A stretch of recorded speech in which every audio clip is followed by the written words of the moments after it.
Punjabi radio USA ਸੁਣ ਰਹੇ ਸਾਰੇ ਹੀ ਮਾਣਯੋਗ ਅਤੇ ਸਤਿਕਾਰਤ ਸਰੋਤਿਆਂ ਨੂੰ ਪਿਆਰ ਸਤਿਕਾਰ ਸਹਿਤ ਨਿੱਘੀ ਜਿਹੀ ਸਤਿ ਸ੍ਰੀ ਅਕਾਲ। ਸਭ ਨੂੰ ਜੀਆਂ ਨੂੰ ਆਖਦੇ ਹਾਂ। ਸੋ ਤੇ ਪ੍ਰੋਗਰਾਮ ਅਪਡੇਟ ਅਮਰੀਕਾ 'ਚ ਆਪ ਸਭ ਦਾ ਨਿੱਘਾ ਸਵਾਗਤ ਹੈ। ਮੈਂ ਰਾਜਕਨਵੀਰ ਸਿੰਘ, ਮੇਰੇ ਨਾਲ ਜੁੜ ਚੁੱਕੇ ਨੇ ਹਰਜੋਤ ਸਿੰਘ ਖਾਲਸਾ ਜੀ। ਸਵਾਗਤ ਹੈ, ਸਤਿ ਸ੍ਰੀ ਅਕਾਲ। ਸਤਿ ਸ਼੍ਰੀ ਅਕਾਲ, ਧੰਨਵਾਦ ਜੀ ਆਇਆਂ ਨੂੰ। ਪੰਜਾਬੀ ਰੇਡੀਓ USA ਦੇ ਜਿੰਨੇ ਵੀ ਸਰੋਤੇ ਸਾਡੇ ਸਾਰੇ ਹੀ AM ਸਟੇਸ਼ਨ, FM ਸਟੇਸ਼ਨ, ਘਰਾਂ ਦੇ ਵਿੱਚ ਰੇਡੀਓ ਸੈਟਸ ਦੇ ਰਾਹੀਂ, ਟੈਲੀਫੋਨ ਦੇ ਰਾਹੀਂ, ਫੇਸਬੁੱਕ, YouTube ਤੇ ਲਾਈਵ ਦੇਖ ਰਹੇ ਹੋ, ਸੁਣ ਰਹੇ ਹੋ, ਸਾਰਿਆਂ ਨੂੰ ਜੀ ਆਇਆਂ ਨੂੰ ਬਹੁਤ ਹੀ ਪਿਆਰ ਤੇ ਸਤਿਕਾਰ ਭਰੀ ਸਤਿ ਸ਼੍ਰੀ ਅਕਾਲ। ਸਰੋਤਿਓ, ਅੱਜ ਮਾਰਚ ਦੀ 29 ਤਰੀਕ ਆ, ਦਿਨ ਮੰਗਲਵਾਰ ਆ। ਤੁਹਾਡੇ ਲਈ ਅਪਡੇਟ ਅਮਰੀਕਾ ਪ੍ਰੋਗਰਾਮ ਲੈ ਕੇ ਹਾਜ਼ਰ ਹੋਏ ਹਾਂ। ਪ੍ਰੋਗਰਾਮ ਸ਼ੁਰੂ ਕਰਨ ਤੋਂ ਪਹਿਲਾਂ ਸਾਡੇ ਅੱਜ ਦੇ ਸਪਾਂਸਰਸ, ਉਹਨਾਂ ਦਾ ਧੰਨਵਾਦ ਕਰਦੇ ਜਾਈਏ। ਖਾਲਸਾ ਇੰਸ਼ੋਰੈਂਸ ਏਜੰਸੀ, ਜਿਨ੍ਹਾਂ ਦੇ ਕੋਲੋਂ ਤੁਸੀਂ ਹਰ ਇੱਕ ਤਰੀਕੇ ਦੀ ਇੰਸ਼ੋਰੈਂਸ ਕਰਵਾ ਸਕਦੇ ਹੋ। ਇੰਸ਼ੋਰੈਂਸ ਬਾਰੇ ਪਤਾ ਕਰਨ ਲਈ ਕਾਲ ਕਰ ਸਕਦੇ ਹੋ ਨੰਬਰ 408-272-2500 4082722500 ਦੇ ਉੱਤੇ।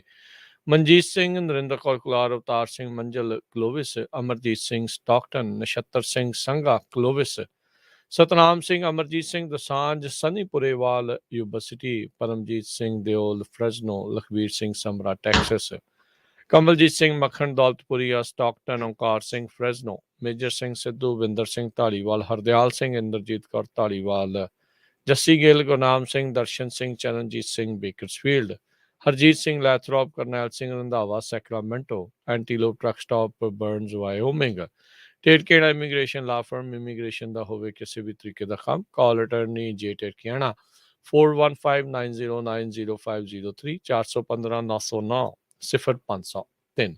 ਇਹਨਾਂ ਸਭਨਾਂ ਦਾ ਧੰਨਵਾਦ। ਜੇਕਰ ਤੁਸੀਂ ਜਾਂ ਕੋਈ ਹੋਰ ਕਾਰੋਬਾਰ ਇਸ ਪ੍ਰੋਗਰਾਮ ਨੂੰ ਸਪਾਂਸਰ ਕਰਨਾ ਚਾਹੁੰਦੇ ਹੋ, ਸੰਪਰਕ ਕਰ ਸਕਦੇ ਹੋ ਨੰਬਰ 408-722-7698 ਦੇ ਉੱਤੇ।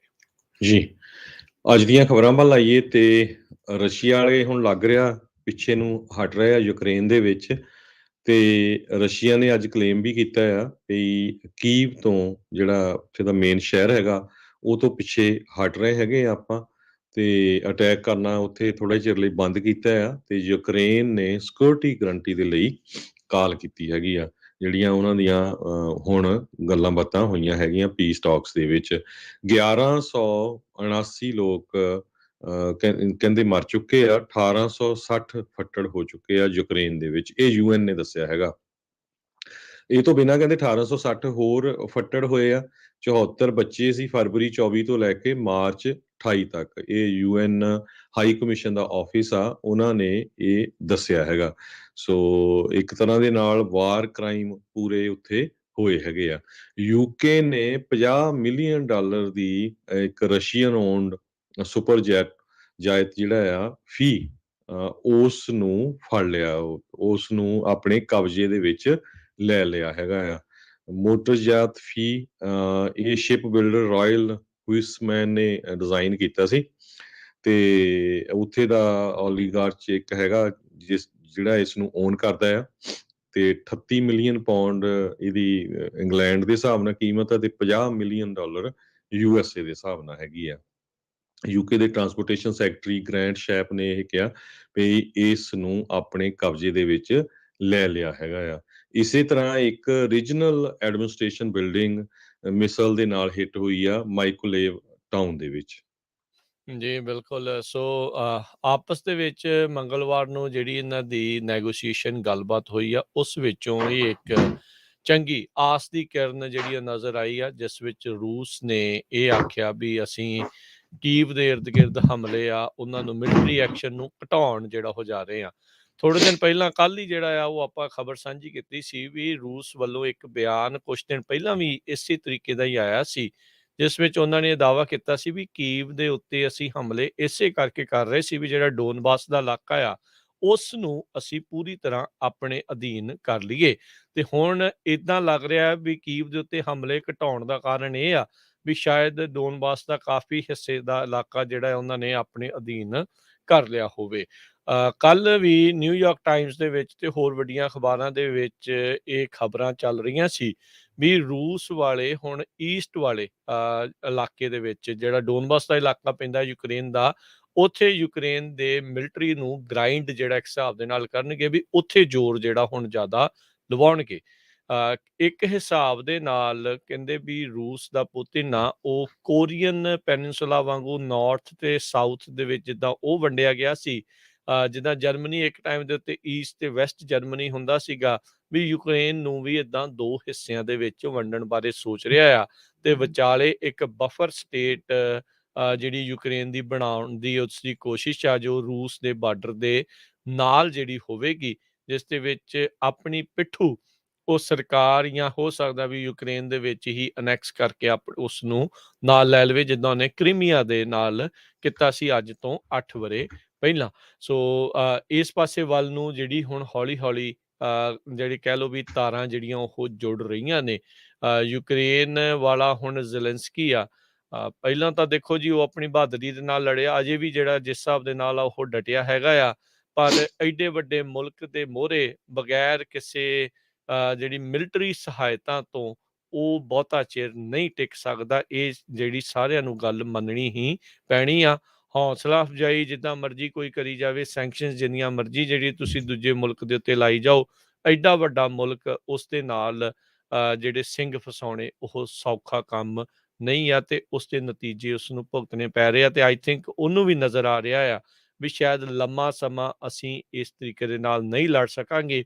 ਇਸ ਲਈ ਨਾਟੋ ਦੇ ਵਿੱਚ ਜਾਣ ਦੇ ਲਈ ਉਹਨੇ ਆਪਣੇ ਵੱਲੋਂ ਹੀ ਇਹ ਕਹਿਤਾ ਵੀ ਅਸੀਂ ਗਰੰਟੀ ਇੱਕ ਹਿਸਾਬ ਦੇ ਨਾਲ ਸਿਕਿਉਰਿਟੀ ਗਰੰਟੀ ਜਿਹੜੀ ਉਹ ਦੇਣ ਨੂੰ ਤਿਆਰ ਨੇ, ਵੀ ਅਸੀਂ ਨਿਊਟਰੈਲਿਟੀ ਰੱਖਾਂਗੇ, ਵੀ ਅਸੀਂ ਨਾਟੋ ਦੇ ਮੈਂਬਰ ਨਹੀਂ ਬਣਨਾ ਚਾਹਾਂਗੇ ਆਉਣ ਵਾਲੇ ਭਵਿੱਖ ਦੇ ਵਿੱਚ ਵੀ। ਸੋ ਯੂਕਰੇਨ ਦਾ ਮਾਮਲਾ ਆਈ ਥਿੰਕ ਇੱਦਾਂ ਦੀ ਗਰੰਟੀ ਸ਼ਾਇਦ ਨਾਟੋ ਤੋਂ ਰੂਸ ਵਾਲਾ ਚਾਹੁੰਦਾ ਆ, ਵੀ ਨਾਟੋ ਵਾਲੇ ਵੀ ਇੱਕ ਵਾਰੀ ਆਪਣੇ ਮੂੰਹੋਂ ਕਹਿ ਦੇਣ ਵੀ ਅਸੀਂ ਭਾਈ ਇਹਨੂੰ ਕਦੀ ਵੀ ਨਾਟੋ ਦੇ ਵਿੱਚ ਨਹੀਂ ਲਵਾਂਗੇ, ਤਾਂ ਰੂਸ ਵਾਲਾ ਸ਼ਾਇਦ ਪਿੱਛੇ ਹਟ ਜਾਵੇ।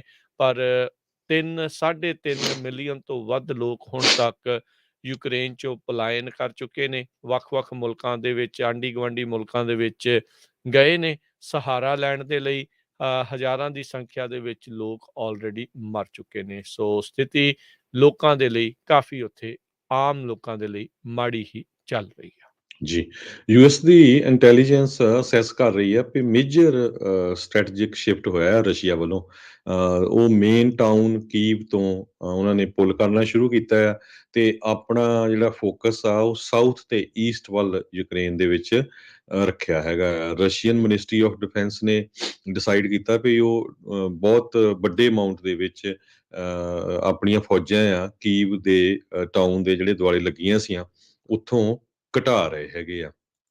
ਇਸੇ ਤਰ੍ਹਾਂ secretary of state Tony Blinken ਨੇ ਇਹ ਕਿਹਾ ਆ ਵੀ ਜੋ ਸੀਜ਼ ਫਾਇਰ ਹੋ ਰਹੀ ਹੈਗੀ ਆ ਟਾਕਸ ਬਿਟਵੀਨ ਯੂਕਰੇਨ ਤੇ ਰਸ਼ੀਆ, ਉਹ ਪ੍ਰੋਗਰੈਸ ਕਰ ਰਹੀਆਂ ਹੈਗੀਆਂ। ਸੋ ਇਹ ਇੱਕ ਗੁੱਡ ਸਾਈਨ ਹੈਗਾ ਆ। ਯੂਕਰੇਨ ਨੇ ਇੰਟਰਨੈਸ਼ਨਲ ਐਗਰੀਮੈਂਟ ਸਿਕਿਉਰਿਟੀ ਗਰੰਟੀ ਦੇ ਲਈ ਜਿਹੜੀ ਕਾਲ ਦਿੱਤੀ ਹੈਗੀ ਆ। ਪ੍ਰੈਜ਼ੀਡੈਂਟ ਬਾਈਡਨ ਹੋਣਾ ਨੇ ਲਾਸਟ ਮਿੰਟ ਕਾਲ 4 ਮੇਜਰ ਯੂਰਪੀਅਨ ਲੀਡਰਸ ਦੇ ਨਾਲ ਕੀਤੀ ਹੈਗੀ ਆ, ਉਹ ਕਰਨ ਜਾ ਰਹੇ ਆ, ਤੇ ਜਿਹਦੇ ਵਿੱਚ ਪ੍ਰੈਜ਼ੀਡੈਂਟ ਇਮੈਨੂਅਲ ਮੈਕਰਨ ਫਰਾਂਸ ਤੋਂ, ਚਾਂਸਲਰ ਓਲਫਾ ਸ਼ੋਲਜ਼ ਜਰਮਨੀ ਤੋਂ, ਪ੍ਰਾਈਮ ਮਿਨਿਸਟਰ ਮਾਰੀਓ ਦ੍ਰਗਈ ਇਟਲੀ ਤੋਂ, ਤੇ prime minister Boris Johnson UK ਤੋਂ। ਵਾਈਟ ਹਾਊਸ ਨੇ ਇਹ ਅੱਜ ਅਨਾਉਂਸ ਕੀਤਾ, ਤੇ ਕਹਿੰਦੇ ਪਈ ਉਹਨਾਂ ਦੇ ਨਾਲ ਗੱਲਬਾਤ ਹੋਊਗੀ। ਉਹ ਤੋਂ ਬਾਅਦ ਕੀ ਹੁੰਦਾ ਆ ਇਹ ਆਪਾਂ ਜ਼ਰੂਰ ਤੁਹਾਡੇ ਸ਼ਾਮ ਨੂੰ ਜਾਂ ਕੱਲ ਦੀਆਂ ਜਿਹੜੀਆਂ ਖਬਰਾਂ ਹੋ ਗਈਆਂ ਉਹਦੇ ਵਿੱਚ ਡਿਸਕਸ ਕਰਾਂਗੇ। ਯੂਕਰੇਨ ਨੇ ਆਪਣੀ ਇੰਟਰਨੈਸ਼ਨਲ ਏਅਰਲਾਈਨਸ ਦੀਆਂ ਫਲਾਈਟਸ ਸਸਪੈਂਡ ਕੀਤੀਆਂ ਆ, ਕਿਉਂਕਿ ਮਿਸਲ ਵਗੈਰਾ ਦਾ ਖਤਰਾ ਆ ਰਸ਼ੀਆ ਵੱਲੋਂ। ਸੋ ਉਹਨਾਂ ਨੇ ਇਹ ਕਿਹਾ ਵੀ ਹੁਣ ਉਹ ਜਿਹੜੀ ਸਸਪੈਂਸ਼ਨ ਉਹਨਾਂ ਨੇ ਪਹਿਲਾਂ ਅਪ੍ਰੈਲ 15 ਤੱਕ ਸੀ, ਉਸ ਨੂੰ ਵਧਾ ਕੇ ਹੁਣ ਮਈ 31 ਕਰ ਦਿੱਤਾ ਹੈਗਾ ਆ। ਤੇ ਯੂਕਰੇਨ ਦੇ ਫੌਜੀ ਰਸ਼ੀਅਨ ਫੋਰਸਸ ਦੇ ਨਾਲ ਜਾਪੋਰੋਜੀਆ ਜਿਹੜਾ ਟਾਊਨ ਹੈਗਾ ਆ ਉੱਥੇ ਪੂਰੀ ਤਰ੍ਹਾਂ ਫਾਈਟ ਕਰ ਰਹੇ ਹੈਗੇ ਆ। ਜੀ, ਟਰਕੀ ਦੇ ਵਿੱਚ ਇਸ ਵਾਰ ਇਹਨਾਂ ਦੋਨਾਂ ਮੁਲਕਾਂ ਦੇ ਵਿੱਚ ਗੱਲਬਾਤ ਆ ਉਹ ਚੱਲ ਰਹੀ ਆ। ਐਂਟਨੀ ਬਲਿੰਕਨ ਜਿਹੜੇ ਆ ਉਹਨਾਂ ਨੇ ਸ਼ੱਕ ਜਿਹਾ ਜ਼ਰੂਰ ਪ੍ਰਗਟਾਇਆ ਆ ਇਹ ਜਿਹੜੀਆਂ ਗੱਲਾਂ ਬਾਤਾਂ ਦੋਨਾਂ ਮੁਲਕਾਂ ਦੇ ਦਰਮਿਆਨ ਹੋ ਰਹੀਆਂ ਆ, ਵੀ ਕਹਿੰਦੇ ਯੂਐਸ ਦੇ ਵੱਲੋਂ ਉਹਨਾਂ ਨੇ ਕਿਹਾ ਵੀ ਸਾਨੂੰ ਕੋਈ ਇੰਡੀਕੇਸ਼ਨ ਬਹੁਤੀ ਨਹੀਂ ਲੱਗਦੀ ਵੀ ਸ਼ਾਇਦ ਮਸਲਾ ਜਿਹੜਾ ਆ ਉਹ ਸੁਲਝ ਵੀ ਸਕਦਾ ਹੈਗਾ ਆ। ਕੱਲ੍ਹ ਵੀ ਆਪਾਂ ਜਿੱਦਾਂ ਖਬਰ ਇੱਕ ਜ਼ਿਕਰ ਕੀਤੀ ਸੀ ਵੀ ਚੈਲਸੀ ਇੱਕ ਜਿਹੜਾ ਫੁੱਟਬਾਲ ਕਲੱਬ ਉਸ ਦਾ ਮਾਲਕ ਤੇ ਰੋਮਨ ਅਬਰਾਮੋਵਿਚ ਤੇ ਯੂਕਰੇਨ ਦੇ ਨੈਗੋਸ਼ੀਏਟਰ ਉਹਨਾਂ ਨੂੰ ਸ਼ਾਇਦ ਜ਼ਹਿਰ ਦਿੱਤਾ ਗਿਆ ਸੀਗਾ। ਇੱਦਾਂ ਦੇ ਸਿੰਪਟਮ ਜਿਹੜੇ ਉਹ ਨਜ਼ਰ ਆਏ ਆ, ਜਿਹੜੇ ਟਰਕੀ ਦੇ ਵਿੱਚ ਦੋਨਾਂ ਮੁਲਕਾਂ ਦੀ ਗੱਲਬਾਤ ਸ਼ਾਂਤੀ ਲਿਆਉਣ ਦੇ ਲਈ ਜਿਹੜੀ ਕੋਸ਼ਿਸ਼ ਆ ਉਹ ਕਰ ਰਹੇ ਸੀਗੇ। ਸੋ ਰੂਸ ਦੇ ਵਿੱਚ ਵੀ ਅਜਿਹੇ ਲੋਕ ਅਜੇ ਤੱਕ ਹੈਗੇ ਨੇ ਜਿਹੜੇ ਨਹੀਂ ਚਾਹੁੰਦੇ ਵੀ ਇਹ ਜਿਹੜਾ ਮਿਲਟਰੀ ਐਕਸ਼ਨ ਆ ਉਹ ਬੰਦ ਹੋਵੇ, ਤੇ ਉਹ ਆਪਣੀ ਇੱਕ ਹਿਸਾਬ ਦੇ ਨਾਲ ਇਹੀ ਉਹਨਾਂ ਦੀ ਸੋਚ ਆ ਵੀ ਯੂਕਰੇਨ ਨੂੰ ਰੂਸ ਦੇ ਵਿੱਚ ਮਿਲਾ ਲਿਆ ਜਾਵੇ। ਜੀ, ਸੋ ਇਸੇ ਤਰ੍ਹਾਂ ਯੂਐਨ ਦੀ ਨਿਊਕਲੀਅਰ ਏਜੰਸੀ ਕਹਿੰਦੇ ਬਹੁਤ ਹਾਰਡਲੀ ਜਿਹੜਾ ਆ ਬਹੁਤ ਸਖਤੀ ਦੇ ਨਾਲ ਕੰਮ ਕਰ ਰਹੀ ਆ, ਕਿਸੇ ਤਰ੍ਹਾਂ ਦਾ ਨਿਊਕਲੀਅਰ ਡਿਜ਼ਾਸਟਰ ਯੂਕਰੇਨ ਦੇ ਵਿੱਚ ਨਾ ਹੋਵੇ। ਹੁਣ ਤੱਕ 144 ਬੱਚੇ ਯੂਕਰੇਨ ਦੇ ਵਿੱਚ ਮਾਰੇ ਜਾ ਚੁੱਕੇ ਆ ਰਸ਼ੀਅਨ ਫੌਜਾਂ ਵੱਲੋਂ, ਤੇ 220 ਦੇ ਕਰੀਬ ਫੱਟੜ ਹੋ ਚੁੱਕੇ ਆ। ਯੂਕਰੇਨ ਰਸ਼ੀਆ ਜੰਗ ਕਰਕੇ ਜਰਮਨ ਦੇ ਵਿੱਚ ਰਿਸੈਸ਼ਨ ਆ ਸਕਦਾ, ਕਹਿੰਦੇ ਵੀ ਆਊਗਾ ਹੀ 100%। ਥਿੰਕ ਟੈਂਕ ਇਹ ਕਹਿ ਰਹੇ ਆ ਜਰਮਨ ਦੀ ਇਕੋਨਮੀ ਸਿਰਫ 2.1% 2022 ਦੇ ਵਿੱਚ ਗਰੋ ਕਰੂਗੀ ਤੇ 3.2% 2023 ਦੇ ਵਿੱਚ। ਹੁਣ ਰਸ਼ੀਆ ਤੇ ਯੂਕਰੇਨ ਦੀਆਂ ਜਿਹੜੀ ਗੱਲਬਾਤ ਆ ਉਹ ਇਸਤਾਨਬੁਲ ਜਿਹੜੀ ਆ ਉੱਥੇ ਹੋਵੇਗੀ। ਜੀ ਹਰਜੋਤ ਸਿੰਘ ਜੀ, ਅਗਲੀਆਂ ਜਿਹੜੀਆਂ ਖਬਰਾਂ ਉਸ ਦੇ ਉੱਤੇ ਨਜ਼ਰ ਮਾਰਦੇ ਜਾਈਏ। ਜਿਹੜੀ ਫੂਡ ਤੇ ਡਰੱਗ ਐਡਮਿਨਿਸਟ੍ਰੇਸ਼ਨ FDA ਆ, ਉਹਨਾਂ ਦੇ ਦੁਆਰਾ ਦੂਜਾ ਬੂਸਟਰ ਸ਼ਾਟ ਆ ਉਸ ਨੂੰ ਜਿਹੜੀ ਹਰੀ ਝੰਡੀ ਦੇ ਦਿੱਤੀ ਗਈ ਆ ਉਹਨਾਂ ਲੋਕਾਂ ਦੇ ਲਈ ਜਿਹਦੀ ਉਮਰ ਵਰਗ ਵੱਧ ਹੈਗਾ ਆ ਤੇ ਜਿਨ੍ਹਾਂ ਦੀ ਇਮਿਊਨ ਸਿਸਟਮ ਕੰਪਰੋਮਾਈਜ਼ਡ ਆ, ਉਹਨਾਂ ਦੇ ਲਈ ਸੈਕਿੰਡ ਬੂਸਟਰ ਸ਼ਾਟ ਆ ਉਸ ਨੂੰ ਮਨਜ਼ੂਰੀ ਦਿੱਤੀ ਗਈ ਆ। ਮੋਡਰਨਾ ਜਾਂ ਫਾਈਜ਼ਰ ਬਾਇਓਟੈਕ ਦਾ ਕੋਵਿਡ-19 ਵੈਕਸੀਨ ਆ, ਇਹਨਾਂ ਲੋਕਾਂ ਦੇ ਲਈ ਇਹ ਵਰਗ ਵਾਲੇ ਲੋਕਾਂ ਨੂੰ ਮਨਜ਼ੂਰੀ ਮਿਲੀ ਆ। ਹੁਣ ਜੇ ਦੇਖਿਆ ਜਾਵੇ ਆਪਾਂ ਸੁਣਦੇ ਜ਼ਰੂਰ ਹਾਂ ਵੀ ਲੋਕੀ ਵੈਕਸੀਨ ਲਵਾ ਰਹੇ ਆ, ਪਰ ਹੁਣ ਓਨਾ ਜ਼ਿਆਦਾ ਜਿਹੜਾ ਜ਼ੋਰ ਆ ਉਹ ਦੇਖਣ ਨੂੰ ਨਹੀਂ ਜਿਹੜਾ ਉਹ ਲੱਗ ਰਿਹਾ। ਬਹੁਤ ਸਾਰੇ ਲੋਕਾਂ ਨੂੰ ਜੇ ਹੁਣ ਕਹਿੰਦੇ ਕੋਵਿਡ ਹੋ ਵੀ ਰਿਹਾ ਆ ਤਾਂ ਉਹ ਜਲਦੀ ਵੀ ਠੀਕ ਹੋ ਰਹੇ ਆ ਜਾਂ ਸਿੰਪਟਮਸ ਉਹਨਾਂ ਦੇ ਘੱਟ ਹੈਗੇ ਆ। ਸੋ ਇਹ ਜਿਹੜਾ ਦੂਸਰਾ ਬੂਸਟਰ ਸ਼ਾਟ ਆ 50 ਸਾਲ ਤੋਂ ਵੱਧ ਉਮਰ ਵਰਗ ਜਾਂ ਇਮਿਊਨੋ ਕੰਪਰੋਮਾਈਜ਼ਡ ਜਿਹੜੇ ਲੋਕ ਨੇ ਉਹਨਾਂ ਨੂੰ ਮਨਜ਼ੂਰੀ ਮਿਲੀ ਹੈ ਵੀ ਘੱਟੋ ਘੱਟ ਉਹਨਾਂ ਨੂੰ ਪਹਿਲੇ ਬੂਸਟਰ ਸ਼ਾਟ ਲੱਗੇ ਨੂੰ 4 ਮਹੀਨੇ ਹੋਏ ਹੋਣੇ ਚਾਹੀਦੇ ਨੇ। ਸੋ ਇਹ ਹੁਣ ਮਨਜ਼ੂਰੀ FDA ਦੇ ਦੁਆਰਾ ਦੇ ਦਿੱਤੀ ਗਈ ਹੈਗੀ ਆ। ਸੋ ਉਹਨਾਂ ਨੇ ਕਿਹਾ ਵੀ ਇਹ ਐਵੀਡੈਂਸ ਸਾਨੂੰ ਜਿਹੜਾ ਮਿਲਿਆ ਆ, ਜਿਹੜੀਆਂ ਵੀ ਉਹਨਾਂ ਦੇ ਕੋਲ ਡਾਟਾ ਆਇਆ ਆ ਵੀ ਇਸ ਤਰੀਕੇ ਦੇ ਨਾਲ ਖਾਸ ਕਰਕੇ ਇਸ ਉਮਰ ਵਰਗ ਤੇ ਇਮਿਊਨੋ ਕੰਪਰੋਮਾਈਜ਼ਡ ਲੋਕਾਂ ਦੇ ਲਈ ਇਹ ਦੂਸਰਾ ਬੂਸਟਰ ਸ਼ਾਟ ਆ ਉਹ ਲਾਹੇਵੰਦ ਸਾਬਤ ਹੁੰਦਾ ਆ ਤੇ ਉਹਨਾਂ ਦੀ ਇਸ ਬਿਮਾਰੀ ਦੇ ਨਾਲ ਲੜਨ ਦੀ ਸ਼ਮਤਾ ਆ ਉਹ ਇੱਕ ਵਾਰੀ ਫੇਰ ਵੱਧਦੀ ਹੈਗੀ ਆ। ਜੀ, ਇੱਕ ਹੋਰ ਬੜੀ ਜ਼ਰੂਰੀ ਖਬਰ ਹੈ ਇਹਦੇ ਨਾਲ ਰਿਲੇਟਡ। ਅੱਜ WHO ਵਰਲਡ ਹੈਲਥ ਆਰਗੇਨਾਈਜੇਸ਼ਨ ਇਹ ਕਿਹਾ ਆ ਵੀ ਉਹ ਇੱਕ ਲੋਕਾਂ ਨੂੰ ਜਿਹੜੀ ਕੋਵਿਡ ਦੇ ਵੈਕਸੀਨ ਲਵਾਉਣ ਤੋਂ ਬਾਅਦ ਪ੍ਰੋਬਲਮ ਆ ਰਹੀ ਆ ਉਸ ਦੀ ਐਗਜ਼ਾਮੀਨੇਸ਼ਨ ਕਰ ਰਹੇ ਆ। ਕਹਿੰਦੇ ਵੀ ਲੋਕਾਂ ਨੂੰ ਸੁਣਨ ਦੇ ਵਿੱਚ ਪ੍ਰੋਬਲਮ ਆ ਰਹੀ ਆ। ਕੁਛ ਕੇਸ ਆਏ ਆ ਜਿਹਦੇ ਵਿੱਚ ਟਿਨੀਟਸ ਜਾਂ ਰਿੰਗਿੰਗ ਇਨ ਦਾ ਈਅਰਸ, ਤੁਹਾਡੇ ਕੰਨਾਂ ਦੇ ਵਿੱਚ ਘੰਟੀਆਂ ਵੱਜਦੀਆਂ ਤੁਹਾਨੂੰ ਲੱਗਦੀਆਂ ਆ, ਉਹ ਬਹੁਤ ਸਾਰੇ ਲੋਕਾਂ ਨੇ ਰਿਪੋਰਟ ਕੀਤੀਆਂ USA ਦੇ ਵਿੱਚ ਵੀ ਤੇ ਇੰਟਰਨੈਸ਼ਨਲੀ ਵੀ। ਇੱਕ ਨਿਊਜ਼ ਲੈਟਰ ਪੋਸਟ ਹੋਇਆ ਵੈਬਸਾਈਟ ਦੇ ਉੱਤੇ ਤੇ ਇੰਟਰਨੈਸ਼ਨਲ ਪਬਲਿਕ ਹੈਲਥ ਏਜੰਸੀ ਨੇ ਇਹ ਕਿਹਾ ਵੀ ਸਡਨ ਹੀਅਰਿੰਗ ਪ੍ਰੋਬਲਮ ਜਿਹੜੀ ਆ ਉਸ ਨੂੰ ਅਸੀਂ ਇਨਵੈਸਟੀਗੇਟ ਕਰਨ ਜਾ ਰਹੇ ਹਾਂ। WHO ਨੇ 367 ਕੇਸ ਟਿਨੀਟਸ ਦੇ ਰਿਪੋਰਟ ਕੀਤੇ ਆ ਤੇ 164 ਕੇਸ ਜਿਨ੍ਹਾਂ ਦੀ ਪੂਰੀ ਤਰ੍ਹਾਂ ਜਿਹਨਾਂ ਨੂੰ ਸੁਣਨੋਂ ਹਟ ਗਿਆ ਜਦੋਂ ਉਹਨਾਂ ਨੇ ਕੋਵਿਡ-19 ਦੇ ਵੈਕਸੀਨ ਲਵਾਏ ਹੈਗੇ ਆ। ਸੋ ਇਹ ਹੈ ਤਾਂ ਜੇ ਦੇਖਿਆ ਜਾਵੇ 11 ਬਿਲੀਅਨ ਲੋਕਾਂ ਦੇ ਲੱਗੇ ਆ, ਉਹਦੇ ਹਿਸਾਬ ਨਾਲ ਜੇ ਦੇਖਿਆ ਜਾਵੇ ਬਹੁਤ ਘੱਟ ਕੇਸ ਆ, ਪਰ ਸਟਿਲ ਇਹ ਪ੍ਰੋਬਲਮ ਆ। ਸੋ ਇਸ ਦੀ ਉਹ ਇਨਵੈਸਟੀਗੇਸ਼ਨ ਕਰ ਰਹੇ ਹੈਗੇ ਆ। ਜੀ, ਬਹੁਤ ਸਾਰੀਆਂ ਦਵਾਈਆਂ ਦੇ ਸਾਈਡ ਇਫੈਕਟਸ ਉਹ ਸਾਰਾ ਕੁਝ ਦੇਖਣ ਨੂੰ ਮਿਲਦਾ ਆ। ਸੋ ਲੋਕਾਂ ਨੇ ਸ਼ੁਰੂਆਤ ਦੇ ਵਿੱਚ ਵੀ ਇਹੀ ਚੀਜ਼ਾਂ ਜਿਹੜੀਆਂ ਕਈਆਂ ਨੇ ਕਿਹਾ ਸੀਗਾ ਵੀ ਭਾਈ ਇਹ ਚੰਗੀ ਤਰ੍ਹਾਂ ਟੈਸਟ ਨਹੀਂ ਹੋਇਆ ਇੱਦਾਂ ਆ, ਪਰ ਆંકੜੇ ਜਿਹੜੇ ਆ ਉਹ ਲੋਕਾਂ ਨੂੰ ਦੇਖੇ ਹੀ ਆ ਵੀ ਹੁਣ ਜਿੱਥੇ ਵੱਧ ਤੋਂ ਵੱਧ ਵੈਕਸੀਨੇਸ਼ਨ ਰੇਟ ਰਹੇ ਆ ਉੱਥੇ ਇਸ ਦਾ ਫੈਲਾਅ ਜਿਹੜਾ ਉਹ ਜ਼ਿਆਦਾ ਤੇਜ਼ੀ ਦੇ ਨਾਲ ਨਹੀਂ ਫੈਲਿਆ ਹੈਗਾ ਬਾਕੀਆਂ ਦੇ ਮੁਕਾਬਲੇ। ਅਗਲੀ ਜਿਹੜੀ ਹਰਜੋਤ ਸਿੰਘ ਜੀ ਗੱਲ ਕਰਦੇ ਜਾਈਏ ਭਾਰਤੀ ਮੂਲ ਦਾ ਇੱਕ ਡਾਕਟਰ ਅਮੀਤ ਗੋਇਲ, ਉਸ ਨੂੰ ਹੁਣ 8 ਸਾਲਾਂ ਦੀ ਸਜ਼ਾ ਜਿਹੜੀ ਆ ਉਹ ਸੁਣਾਈ ਗਈ ਆ। ਅੱਖਾਂ ਦਾ ਇਹ ਡਾਕਟਰ ਸੀਗਾ ਤੇ ਨਾਲ ਹੀ ਕਹਿੰਦੇ ਵੀ ਜਿਹੜੇ ਮਿਲੀਅਨਸ ਆਫ ਡਾਲਰ ਉਸਨੇ ਸਕੈਮ ਕੀਤੇ ਸੀ, ਫਰਾਡ ਕੀਤਾ ਸੀ, ਠੱਗਿਆ ਸੀ, ਉਹ ਵੀ ਵਾਪਸ ਕਰਨ ਦੇ ਉਸਨੂੰ ਆਦੇਸ਼ ਦਿੱਤੇ ਗਏ ਆ, ਹੁਕਮ ਦਿੱਤੇ ਗਏ ਨੇ। ਕਹਿੰਦੇ ਵੀ ਜਿਹੜਾ ਡਾਕਟਰ ਅਮੀਤ ਗੋਇਲ ਆ, ਇਸ ਨੇ ਆਪਣੇ ਦੋਸ਼ ਕਬੂਲੇ, ਗਿਲਟੀ ਪਲੀ ਕੀਤਾ ਵੀ ਉਸ ਨੇ ਧੋਖੇਧੜੀ ਦੇ ਨਾਲ ਫਰਾਡ ਦੇ ਵਿੱਚ ਬਿਲਿੰਗ ਜਿਹੜੀ ਕੀਤੀ ਆ, $3.5 ਮਿਲੀਅਨ ਦੀ ਜਿਹੜੇ ਪ੍ਰੋਸੀਜਰਸ ਦੀ ਉਹਨੇ ਬਿਲਿੰਗ ਕਰਤੀ, ਜਿਹੜੇ ਉਹਨੇ ਕਿਤੇ ਹੀ ਨਹੀਂ। ਸੋ ਹਵਾ ਦੇ ਵਿੱਚ ਹੀ ਅੱਖਾਂ ਜਿਹੜੀਆਂ ਉਹ ਠੀਕ ਕਰਦਾ ਰਿਹਾ ਤੇ ਉਹਦੇ ਬਿੱਲ ਜਿਹੜੇ ਆ ਉਹ ਘੱਲਦਾ ਰਿਹਾ ਤੇ ਉਹਦਾ ਜਿਹੜਾ ਆ ਮਿਲਦੇ ਪੈਸੇ ਸੀ ਉਹ ਲੈਂਦਾ ਰਿਹਾ $3.5 ਮਿਲੀਅਨ। ਕਹਿੰਦੇ ਵੀ ਜਦ ਇਸ ਦੇ ਉੱਤੇ ਇਹ ਦੋਸ਼ ਲਾਏ ਗਏ ਸੀਗੇ ਵੀ ਇਸ ਤਰੀਕੇ ਦੇ ਨਾਲ ਫਰਾਡ ਕੀਤਾ ਆ, ਉਦੋਂ ਉਹਨੇ ਇੱਕ ਹੋਰ ਫਰਾਡ ਦੀ ਜਿਹੜੀ ਉਹ ਗੱਲ ਮੰਨ ਲਈ। ਡਾਕਟਰ ਗੋਇਲ ਕਹਿੰਦਾ ਵੀ ਭਾਈ ਜਿਹੜੇ ਮੈਨੂੰ 2 PPP ਦੇ ਲੋਨ ਮਿਲੇ ਸੀ, ਮੈਂ ਉਹ 'ਚ ਵੀ ਠੱਗੀ ਮਾਰ ਗਿਆ ਜੋ। ਸੋ ਇਹ ਹੁਣ ਨਿਊਯਾਰਕ ਦੇ ਵਿੱਚ ਰਾਈ ਕਰਕੇ ਜਿਹੜਾ ਇਲਾਕਾ ਹੈਗਾ ਆ, ਸਦਰਨ ਡਿਸਟ੍ਰਿਕਟ ਦੇ ਉੱਥੇ ਜਿਹੜੀ ਅਦਾਲਤ ਆ, ਉਹਨਾਂ ਨੇ ਇਹ ਜਿਹੜੀ ਸਜ਼ਾ ਸੁਣਾਈ ਆ, 96 ਮਹੀਨਿਆਂ ਦੀ ਸਜ਼ਾ ਆ ਇਸ ਨੂੰ ਹੁਣ ਭੋਗਣੀ ਪਊਗੀ। 7 ਸਾਲ ਇਸ ਨੇ ਹੈਲਥ ਕੇਅਰ ਦੀ ਫਰਾਡ ਦੀ ਸਕੀਮ ਜਿਹੜੀ ਉਹ ਚਲਾਈ ਤੇ COVID-19 ਦਾ ਜਿਹੜਾ ਇਸਨੇ ਫਰਾਡ ਕੀਤਾ ਹੈਗਾ। 3.5 ਮਿਲੀਅਨ ਦੇ ਤਾਂ ਇਸਨੇ ਬਗੈਰ ਪ੍ਰੋਸੀਜਰ ਕੀਤੇ ਹੀ ਉਸ ਦੇ ਡਾਲਰ ਜਿਹੜੇ ਉਹ ਹਥਿਆ ਲਏ ਤੇ ਨਾਲ ਦੇ ਨਾਲ ਜਿਹੜੇ ਆ PPP ਲੋਨਸ ਉਸ ਨੂੰ ਮਿਲੇ ਸੀ, ਉਹਦੇ ਵਿੱਚ ਵੀ ਇਹ ਠੱਗੀ ਮਾਰ ਗਿਆ। ਡਾਕਟਰ ਅਮੀਤ ਗੋਇਲ ਰਾਈ ਨਿਊਯਾਰਕ ਤੋਂ ਸੀਗਾ, ਜਿਸ ਨੇ ਇਹ ਜਿਹੜਾ 7 ਸਾਲ ਤੱਕ ਧੋਖੇਧੜੀ ਦੀ ਜਿਹੜੀ ਸਕੀਮ ਆ ਉਹ ਚਲਾਈ ਰੱਖੀ। ਜੀ। ਸੋ ਧੋਖੇਧੜੀ ਦਾ ਫਰਾਡ ਦੀ ਗੱਲ ਕਰਦੇ ਜਾਈਏ, ਆਪਾਂ ਕੱਲ ਵੀ ਖਬਰ ਸਾਂਝੀ ਕੀਤੀ ਸੀ।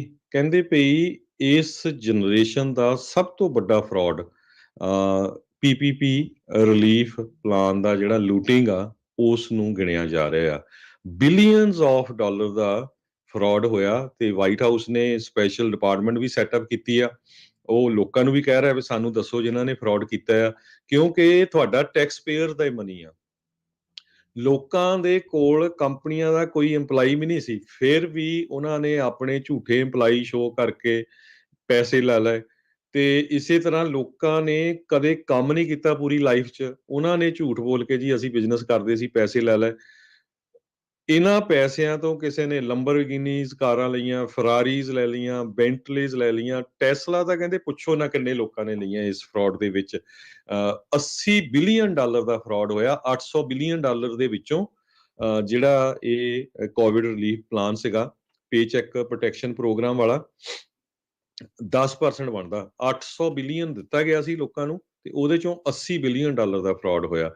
ਇਸ ਤੋਂ ਬਿਨਾਂ $90 ਬਿਲੀਅਨ ਇੱਕ ਹੋਰ ਜਿਹੜਾ $400 ਬਿਲੀਅਨ ਦਾ ਜਿਹੜਾ ਕੋਵਿਡ ਅਨਇੰਪਲੋਇਮੈਂਟ ਰਿਲੀਫ ਪ੍ਰੋਗਰਾਮ ਸੀ, ਉਹ ਆਪਾਂ ਦੱਸਦੇ ਰਹੇ ਹਾਂ। ਸੋ ਉਹਦੇ ਵਿੱਚੋਂ ਵੀ $90 ਬਿਲੀਅਨ ਦਾ ਫਰਾਡ ਹੋਇਆ। ਸੋ $170 ਬਿਲੀਅਨ ਦਾ ਫਰਾਡ ਟੈਕਸ ਪੇਅਰਸ ਮਨੀ ਦਾ ਹੋਇਆ ਹੈਗਾ ਆ। ਲੋਕਾਂ ਨੇ ਇੱਕ ਐਗਜ਼ਾਮਪਲ ਉਹਨੇ ਦਿੱਤੀ ਹੈ, ਪ੍ਰੋਸੀਕਿਊਟਰਸ ਨੇ ਇੱਕ ਮੁਸਤਫਾ ਕਾਦਰੀ ਨਾਮ ਦਾ 38 ਸਾਲਾਂ ਦਾ ਇਰਵਾਈਨ ਤੋਂ ਬੰਦੇ ਨੂੰ ਅਰੈਸਟ ਕੀਤਾ। ਉਹਨਾਂ ਪੇਚੈਕ ਪ੍ਰੋਟੈਕਸ਼ਨ ਪ੍ਰੋਗਰਾਮ ਦੇ ਅੰਡਰ 40 EMPLOYEE ਸ਼ੋਅ ਕਰਕੇ ਪਤਾ ਨਹੀਂ ਕਿੰਨਾ ਕੁ ਲੋਨ ਲੈ ਲਿਆ ਸੀ ਤੇ ਜਿਹੜਾ ਰਿਟਰਨ ਨਹੀਂ ਕਰਨਾ ਸੀ। ਉਹ ਤੋਂ ਬਾਅਦ ਉਹਦੇ ਘਰੋਂ ਉਹਨਾਂ ਨੇ 2011 ਦੀ ਫਰਾਰੀ 458 ਇਟਾਲੀਆ 6 ਫਿਗਰ ਜਿਹੜੀ ਕਾਰ ਨੂੰ ਬਾਈ ਕਰਨ ਨੂੰ ਲੱਗਦੇ ਆ $1 ਲੱਖ ਤੋਂ ਉੱਪਰ ਦੀਆਂ, ਉਹ ਕਾਰਾਂ ਬਾਈ ਕੀਤੀਆਂ। ਸੋ ਉਸ ਨੂੰ ਅਰੈਸਟ ਕੀਤਾ ਗਿਆ। ਹੋਰ ਬਹੁਤ ਸਾਰੀਆਂ Justice Department Inspector General Michael Horowitz ਵੱਲੋਂ ਰਿਪੋਰਟਸ ਆ ਰਹੀਆਂ ਵੀ ਹਜੇ ਵੀ ਉਹ ਪੂਰੀ ਤਰ੍ਹਾਂ ਜਿਹੜੀ ਇਨਵੈਸਟੀਗੇਸ਼ਨ ਕਰ ਰਹੇ ਆ ਤੇ ਬਹੁਤ ਲੋਕਾਂ ਨੂੰ ਅਰੈਸਟ ਕਰ ਰਹੇ ਹੈਗੇ ਆ। ਸੋ ਕਹਿੰਦੇ ਵੀ ਕਿਸੇ ਨੇ ਸੋਚਿਆ ਨਹੀਂ ਸੀ ਐਡਾ ਵੱਡਾ ਜਿਹੜਾ ਫਰਾਡ ਹੋ ਸਕਦਾ ਆ। ਲੋਕਾਂ ਨੇ ਇਦਾਂ ਪੈਸੇ ਲਏ ਵੀ ਫਲੋਰੀਡਾ 'ਚ ਇੱਕ ਬੀਬੀ ਦੀ ਉਹ ਦੱਸਦੇ ਆ ਵੀ ਉਸਨੇ PPP ਲੋਨ ਲਏ ਝੂਠੇ ਸੋਸ਼ਲ ਸਿਕਿਉਰਿਟੀ ਯੂਜ਼ ਕਰਕੇ ਤੇ ਉੱਥੋਂ ਉਹ ਇੱਕ ਪ੍ਰਾਈਵੇਟ ਜੈਟ ਦੇ ਵਿੱਚ ਫਲਾਈ ਕਰਕੇ ਲਾਸ ਐਂਜਲਸ ਆਈ। ਉੱਥੇ ਹਾਲੀਵੁੱਡ 'ਚ ਟੌਪ ਨੌਚ ਜਿਹੜਾ ਹੋਟਲ ਆ ਉਹਦੇ ਵਿੱਚ ਰਹੀ ਤੇ ਉਹ ਫੋਟੋਆਂ ਪਾਈਆਂ ਦੇਖੋ। ਸੋ ਲੋਕਾਂ ਨੇ ਇੰਨਾ ਕੁ ਜ਼ਿਆਦਾ ਸਰਕਾਰ ਨੂੰ ਜਿਹੜਾ ਉਹ ਰਗੜਿਆ, ਜਦੋਂ small business administration SBA loan ਦੇ ਰਹੀ ਸੀ, ਵਕੀਲ ਜਿਹੜੇ ਉਹ ਕਹਿ ਰਹੇ ਆ ਵੀ ਉਹ ਦੇਖਿਆ, ਆਪਾਂ ਵੀ ਦੇਖਿਆ ਵੀ ਕੀ ਹੋਇਆ। ਉਹਨਾਂ ਨੇ ਕਿਹਾ ਵੀ ਐਪਲੀਕੇਸ਼ਨ ਭਰੋ, ਸਾਈਨ ਕਰੋ, ਤੁਸੀਂ ਕਹਿ ਦਿਓ ਵੀ ਸਾਨੂੰ ਜ਼ਰੂਰਤ ਆ। ਉਹਨਾਂ ਨੇ ਡਾਲਰ ਜਿਹੜੇ ਆ ਅੰਨ੍ਹੇਵਾਹ ਅੱਖਾਂ ਮੀਟ ਕੇ ਜਿਹੜੇ ਆ ਉਹ ਵੰਡੇ, ਤੇ ਜਿਹੜੇ ਕ੍ਰਿਮੀਨਲ ਟਾਈਪ ਦੇ ਲੋਕ ਸੀਗੇ ਉਹਨਾਂ ਨੇ ਇਸ ਦਾ ਗਲਤ ਫਾਇਦਾ ਜਿਹੜਾ ਉਹ ਚੱਕਿਆ। ਸਰਕਾਰ ਦੀਆਂ ਅੱਖਾਂ ਦੇ ਵਿੱਚ ਘਾਟਾ ਪਾਇਆ। ਆਪਾਂ ਪਹਿਲੇ ਦਿਨ ਤੋਂ ਕਹਿੰਦੇ ਆ ਰਹੇ ਹਾਂ, ਜਦੋਂ ਫੈਡਰਲ ਮਨੀ ਜਾਂ ਕਿਸੇ ਵੀ ਤਰੀਕੇ ਦੇ ਨਾਲ ਕੋਈ ਏਦਾਂ ਦਾ ਪ੍ਰੋਗਰਾਮ ਹੁੰਦਾ ਆ, ਤਾਂ ਉਹ ਬੜੀ ਬਰੀਕੀ ਦੇ ਨਾਲ ਜਾਂਚ ਕਰਦੇ ਆ। ਡਿਪਾਰਟਮੈਂਟ ਆਫ ਜਸਟਿਸ ਨੇ ਇੱਕ ਵਿਸ਼ੇਸ਼ ਇਸ ਦੇ ਲਈ ਦਫ਼ਤਰ ਜਿਹੜਾ ਉਹ ਬਣਾਇਆ ਹੈ, ਜਿਹੜਾ ਸਿਰਫ ਤੇ ਸਿਰਫ ਕੋਵਿਡ ਰਿਲੀਫ ਪਲਾਨ ਦੇ ਤਹਿਤ ਦਿੱਤੇ ਗਏ ਡਾਲਰਸ ਆ, ਉਹਦੀ ਜਾਂਚ ਜਿਹੜੀ ਕਰ ਰਿਹਾ ਵੀ ਕਿਹਨੂੰ ਸਹੀ ਗਿਆ, ਕਿਹਨੂੰ ਗਲਤ ਗਿਆ, ਤੇ ਕਿਸ ਤਰੀਕੇ ਦੇ ਨਾਲ ਲੁੱਟ ਖੋਹ ਜਿਹੜੀ ਲੋਕਾਂ ਦੇ ਟੈਕਸ ਪੇਅਰ ਮਨੀ ਦੀ ਜਿਹੜੀ ਉਹ ਹੋਈ ਹੈਗੀ ਆ। ਸੋ ਪੇਚੈਕ ਪ੍ਰੋਟੈਕਸ਼ਨ ਪ੍ਰੋਗਰਾਮ ਦੇ ਤਹਿਤ ਜਿੰਨਾ ਘਪਲਾ ਬਿਜ਼ਨੈਸਿਸ ਨੇ ਜਿਹੜਾ ਉਹ ਕੀਤਾ, ਇਸ ਨਾਂ ਦੇ ਉੱਤੇ ਵੀ ਅਸੀਂ ਜੀ ਲੋਕਾਂ ਦੀ ਜੌਬ ਜਿਹੜੀ ਉਹ ਬਰਕਰਾਰ ਰੱਖੀ ਆ। ਉਹ ਜੌਬ ਸੀਗੀ ਨਹੀਂ, ਬੰਦਾ ਹੀ ਉਹਨਾਂ ਨੇ ਕੋਈ ਨਹੀਂ ਸੀ ਰੱਖਿਆ, ਉਹਦੇ ਨਾਂ ਤੇ ਲੈ ਗਏ। ਬਾਕੀ ਜਿਹੜੀ ਅਨਇੰਪਲੋਇਮੈਂਟ ਦੇ ਵਿੱਚ ਜਿੰਨਾ ਬੇੜਾ ਗਰਕ ਉਸ ਚੀਜ਼ ਦੇ ਵਿੱਚ ਹੋਇਆ, ਰਹਿ ਰੱਬ ਦਾ ਨਾਂ। ਸੋ ਇਹ ਹੌਲੀ-ਹੌਲੀ ਹਰ ਇੱਕ ਚੀਜ਼ ਦੇ ਪਿੱਛੇ ਜਿਹੜੇ ਉਹ ਜਾ ਰਹੇ ਹੈਗੇ ਆ। ਸੋ ਸਰਕਾਰ ਨੇ $800 ਬਿਲੀਅਨ ਜਿਹੜਾ ਆ ਉਹ ਪ੍ਰੋਵਾਈਡ ਕੀਤਾ ਸੀਗਾ, ਵੰਡਿਆ ਸੀਗਾ। ਟ੍ਰਿਲੀਅਨਸ ਆਫ ਡਾਲਰ ਦੇ ਵਿੱਚ ਓਵਰਆਲ ਜਿਹੜੇ ਪੈਕੇਜ ਆ ਉਹ ਪਏ ਸੀਗੇ ਅਮਰੀਕਨ ਟੈਕਸ ਪੇਅਰ ਨੂੰ। ਸੋ ਇਹ ਇੱਕ ਵੱਡੀ ਜਿਹੜੀ ਹਰਜੋਤ ਸਿੰਘ ਜੀ ਧਾਂਦਲੀ ਆ। ਕਹਿੰਦੇ ਵੀ ਜਨਰੇਸ਼ਨ ਦੇ ਵਿੱਚ ਇੰਨਾ ਵੱਡਾ ਜਿਹੜਾ ਧੋਖਾ ਆ, ਇੰਨਾ ਵੱਡਾ ਫਰਾਡ ਆ, ਉਹ ਕਦੀ ਵੀ ਜਿਹੜਾ ਉਹ ਨਹੀਂ ਦੇਖਿਆ ਗਿਆ। It's one for the generation. ਇੱਕ ਅਕੈਡਮਿਕ ਪੇਪਰ ਛਾਪਿਆ ਗਿਆ ਸੀਗਾ ਇਸ ਫਰਾਡ ਦੇ ਉੱਤੇ, ਜਿਸ ਵਿੱਚ ਇਹ ਦਾਵਾ ਸੀਗਾ ਵੀ $76 ਬਿਲੀਅਨ ਦਾ ਪੋਟੈਂਸ਼ੀਅਲ ਫਰਾਡ ਜਿਹੜਾ ਆ ਉਹ ਹੋ ਸਕਦਾ ਆ। ਤੇ ਜਿਨ੍ਹਾਂ ਨੇ ਇਹ ਪੇਪਰ ਛਾਪਿਆ ਸੀ ਉਹ ਕਹਿੰਦੇ ਵੀ ਅਸੀਂ ਬੜੇ ਕੰਜ਼ਰਵੇਟਿਵ, ਬਹੁਤ ਛੋਟੀ ਰਕਮ ਜਿਹੜੀ ਇੱਕ ਹਿਸਾਬ ਦੇ ਨਾਲ ਲਿਖੀ ਹੈਗੀ ਆ। SBA ਦੇ ਇੰਸਪੈਕਟਰ ਜਨਰਲ ਨੇ ਆਲਰੇਡੀ 78 ਬਿਲੀਅਨ ਦੇ EIDL economic injury disaster loan ਜਿਹੜੇ ਸੀਗੇ ਉਹ ਫਰਾਡੂਲੈਂਟ ਆਲਰੇਡੀ ਆਇਡੈਂਟੀਫਾਈ ਕੀਤੇ ਆ। ਸੀਕ੍ਰੇਟ ਸਰਵਿਸ ਕਹਿੰਦਾ $100 ਬਿਲੀਅਨ। ਹੁਣ ਇਹ ਜਿਹੜੇ ਆ ਇਹਦੇ ਵਿੱਚ ਇਸ ਰਿਪੋਰਟ ਦੇ ਹਿਸਾਬ ਦੇ ਨਾਲ 90 ਤੋਂ ਲੈ ਕੇ ਤੇ $400 ਬਿਲੀਅਨ ਤੱਕ ਦਾ ਜਿਹੜਾ ਫਰਾਡ ਆ ਉਹ ਹੋਇਆ ਹੋ ਸਕਦਾ ਆ। ਸੋ ਇੰਨਾ ਡਾਲਰ ਜਿਹੜੇ ਉਹ ਲੁੱਟੇ ਗਏ ਆ, ਇਹ ਹੁਣ ਹੱਥ ਧੋ ਕੇ ਪਿੱਛੇ ਇਹਨਾਂ ਨੇ ਪੈਣਾ ਆ। ਜਿਨ੍ਹਾਂ ਨੇ ਕੀਤੇ ਆ ਵੀ ਉਹ ਰਹਿ ਰੱਬ ਦਾ ਨਾਂ ਬਣੂਗਾ ਕੀ। ਇੱਕ ਕੈਲੀਫੋਰਨੀਆ ਦਾ ਕਪਲ ਸੀਗਾ, ਉਹਨਾਂ ਨੂੰ ਜੂਨ ਮਹੀਨੇ ਦੇ ਵਿੱਚ ਦੋਸ਼ ਉਹਨਾਂ ਤੇ ਆਇਦ ਕੀਤੇ ਗਏ ਸੀ $18 ਮਿਲੀਅਨ ਦੀ ਚੋਰੀ ਦੇ। ਉਹਨਾਂ ਨੇ ਇਹ ਜਿਹੜੇ ਵੱਖ-ਵੱਖ ਲੋਨਸ ਤੇ ਵੱਖ-ਵੱਖ ਇਸ ਤਰੀਕੇ ਦੇ ਨਾਲ ਚੀਜ਼ਾਂ ਜਿਹੜੀਆਂ ਇਸ ਫਰਾਡ ਕਰਕੇ ਲਈਆਂ। 3 ਘਰ ਖਰੀਦੇ, diamond, gold chains, luxury watches, expensive furniture ਤੇ ਹੋਰ ਪਤਾ ਨਹੀਂ ਕਿਹੜੀਆਂ-ਕਿਹੜੀਆਂ ਚੀਜ਼ਾਂ ਜਿਹੜੀਆਂ ਉਹਨਾਂ ਨੂੰ ਖਰੀਦੀਆਂ ਆ। ਉਹਨਾਂ ਦੇ ਹਰਜੋਤ ਸਿੰਘ ਜੀ ਜਿਹੜੇ ਕਹਿ ਲਓ ਵੀ ਪੈਰ ਦੇ ਵਿੱਚ ਕੜੇ ਪਾਏ ਗਏ ਸੀ, ਐਂਕਲ ਬ੍ਰੇਸਲੇਟ ਜਾਂ ਪਾਇਆ ਸੀ, ਵੱਢ ਕੇ ਭੱਜ ਗਿਆ ਵੱਢ ਇਹ। ਕੇ ਭੱਜ ਗਏ ਸੀ, ਫਿਰ ਨਿਆਣੇ ਪਿੱਛੇ ਛੱਡ ਕੇ। ਇਹ ਨਿਆਣਿਆਂ ਨੂੰ ਵੀ ਛੱਡ ਗਿਆ, ਫੈਮਿਲੀ ਨੂੰ ਪਿੱਛੇ। ਨਿਆਣੇ ਨੂੰ ਵੀ ਛੱਡ ਕੇ ਭੱਜ ਗਏ। ਸੋ ਤੇ ਸੋ ਇਸੇ ਤਰ੍ਹਾਂ ਹੋਰ ਐਗਜ਼ਾਮਪਲਸ ਆ ਰਹੀਆਂ। ਡੇਵਿਡ ਹਾਈਨਜ਼ ਇੱਕ 29 ਸਾਲਾਂ ਦਾ ਮਿਆਮੀ ਤੋਂ ਆ। ਕਹਿੰਦੇ ਵੀ ਉਸ ਨੇ $3.9 ਮਿਲੀਅਨ ਦਾ ਫਰਾਡ ਕੀਤਾ ਤੇ ਉਹ ਗਿਲਟੀ ਪਲੀਆ ਵੀ ਕਰ ਗਿਆ। ਕਹਿੰਦਾ ਵੀ ਕੋਰਟ ਪੇਪਰ 'ਚ ਉਹਨੂੰ ਦੱਸਿਆ ਵੀ ਮੈਨੂੰ ਤਾਂ ਐਡਿਕਸ਼ਨ ਦੀ ਪ੍ਰੋਬਲਮ ਆ, ਮੈਂ ਤਾਂ ਸਾਰੇ ਪੈਸੇ ਯੂਜ਼ ਕਰ ਲਏ। ਜਦੋਂ ਕਿ ਪਤਾ ਲੱਗਾ ਉਸਨੇ ਇੱਕ $3,18,000 ਦੀ ਲੰਬਰਗਿਨੀ ਕਾਰ ਉਹ ਬਾਈ ਕੀਤੀ। ਲਗਜ਼ਰੀ ਹੋਟਲਸ ਦੇ ਵਿੱਚ ਹਜ਼ਾਰਾਂ ਡਾਲਰ ਸਪੈਂਡ ਕੀਤੇ, ਜੁਐਲਰੀ, ਕਲੋਥਿੰਗ, ਡੇਟਿੰਗ ਸਾਈਟਸ ਦੇ ਉੱਤੇ। ਇਸੇ ਤਰ੍ਹਾਂ ਮਿਆਮੀ ਤੋਂ ਇੱਕ ਹਸਬੈਂਡ ਵਾਈਫ ਨੂੰ ਅਰੈਸਟ ਕੀਤਾ ਗਿਆ ਆ। ਉਹਨਾਂ ਨੇ millions of dollar, $7.2 million the EIDL loan ਲਿਆ। ਉਸ ਲੋਨ ਦੇ ਨਾਲ 12,579 ਸਕੁਅਰ ਫੁੱਟ ਦਾ ਮੈਂਸ਼ਨ ਖਰੀਦਿਆ, ਇੱਕ ਲਿੰਕਨ ਨੈਵੀਗੇਟਰ ਕਾਰ, ਇੱਕ ਮੈਜ਼ਰੇਟੀ ਖਰੀਦੀ, ਮਰਸਡੀਜ਼ ਖਰੀਦੀ। ਤੇ ਉਹਨਾਂ ਦਾ ਬਿਜ਼ਨਸ ਉਹਨਾਂ ਨੇ ਸ਼ੋਅ ਕੀਤਾ ਸੀ ਵੀ ਸਾਡਾ ਫਾਰਮ ਆ ਤੇ ਫਾਰਮ ਤੇ ਇੰਨੇ ਇੰਪਲਾਈ ਕਰਦੇ ਆ। ਤੇ ਜਦੋਂ ਇੰਸਪੈਕਟਰ ਚੈੱਕ ਕਰਨ ਗਏ ਉੱਥੇ ਫਾਰਮ ਹੀ ਹੈ ਨਹੀਂ ਕੋਈ ਵੀ। ਤੁਸੀਂ ਹਿਸਾਬ ਲਾ ਲਓ ਵੀ ਪਤਾ ਨਹੀਂ ਕਿੱਦਾਂ ਪੈਸੇ ਦਿੰਦੇ ਰਹੇ। ਹੂੰ, $7.2 ਮਿਲੀਅਨ ਦਾ ਲੋਨ ਦੇ ਦਿੱਤਾ ਉਹਨਾਂ ਨੂੰ, ਜਿਹੜਾ ਰਿਟਰਨ ਨਹੀਂ ਕਰਨਾ ਸੀ। ਤੇ ਉਹ ਜਦ ਚੈੱਕ ਕਰਨ ਗਿਆ ਵੀ ਕਹਿੰਦੇ ਤੁਸੀਂ ਦੇਖ ਲਓ ਵੀ ਜਿਹਨਾਂ ਨੂੰ EIDL ਲੋਨ ਮਿਲਿਆ ਹੋਊਗਾ ਉਹ ਪਰ ਇੰਪਲਾਈ ਦੇ ਹਿਸਾਬ ਨਾਲ ਦਿੰਦੇ ਸੀ। ਤੇ ਕਿੰਨੇ ਸ਼ੋਅ ਕੀਤੇ ਤਾਂ ਉੱਥੇ ਫਾਰਮ ਹੀ ਹੈ ਨਹੀਂ ਕੋਈ। ਕਹਿੰਦੇ ਉੱਥੇ ਕੋਈ ਖੇਤ ਹੀ ਹੈ ਨਹੀਂ, ਪਤਾ ਨਹੀਂ ਕਿਹੜਾ ਐਡਰੈਸ ਯੂਜ਼ ਕੀਤਾ ਸੀ। ਤੇ ਕੈਲੀਫੋਰਨੀਆ ਦੀ ਕਪਲ ਦੀ ਤਾਂ ਤੁਸੀਂ ਦੱਸੇ ਦਿੱਤੀ ਹੈ ਵੀ ਕਿੱਦਾਂ $18 ਮਿਲੀਅਨ ਦਾ ਜਿਹੜਾ ਫਰਾਡ ਕਰਕੇ ਭੱਜ ਗਏ ਨਿਆਣੇ ਵੀ ਹੈਗੇ ਆ। ਛੱਡ ਕੇ ਜਿਹੜੇ ਉਹ ਜੀ। ਭੱਜ ਗਏ। ਐਸਬੀਏ ਨੇ ਦੇਖੋ ਇਹ ਮਨੀ ਦਿੱਤੀ ਗਈ ਸੀ ਵੀ ਅਮਰੀਕਾ ਦੀ ਇਕੋਨਮੀ ਡੁੱਬੇ ਨਾ, ਜੀ। ਬਿਜ਼ਨਸ ਜਿਹੜੇ ਉਹ ਚੱਲਦੇ ਰਹਿਣ, ਲੋਕ ਜਿਹੜੇ ਨੌਕਰੀ ਤੋਂ ਪਿੰਕ ਸਲਿੱਪਾਂ ਮਿਲੀਆਂ ਵੀ ਭਾਈ ਉਹਨਾਂ ਦੇ ਘਰ-ਬਾਰ ਦੇ ਵਿੱਚ ਰਾਸ਼ਨ ਪਾਣੀ, ਤੋਰਾ ਫੁਲਕਾ ਜਿਹੜਾ ਉਹ ਚੱਲਦਾ ਰਵੇ, ਤੇ ਆਹ ਲੋਕਾਂ ਨੇ ਇਸ ਦਾ ਇੰਨਾ ਗਲਤ ਫਾਇਦਾ ਜਿਹੜਾ ਉਹ ਉਠਾਇਆ। ਬਹੁਤ ਜ਼ਿਆਦਾ ਅਜੇ ਲੋਕ ਨੇ ਜਿਹੜੇ ਅਜੇ ਫੜੇ ਜਾਣੇ ਨੇ।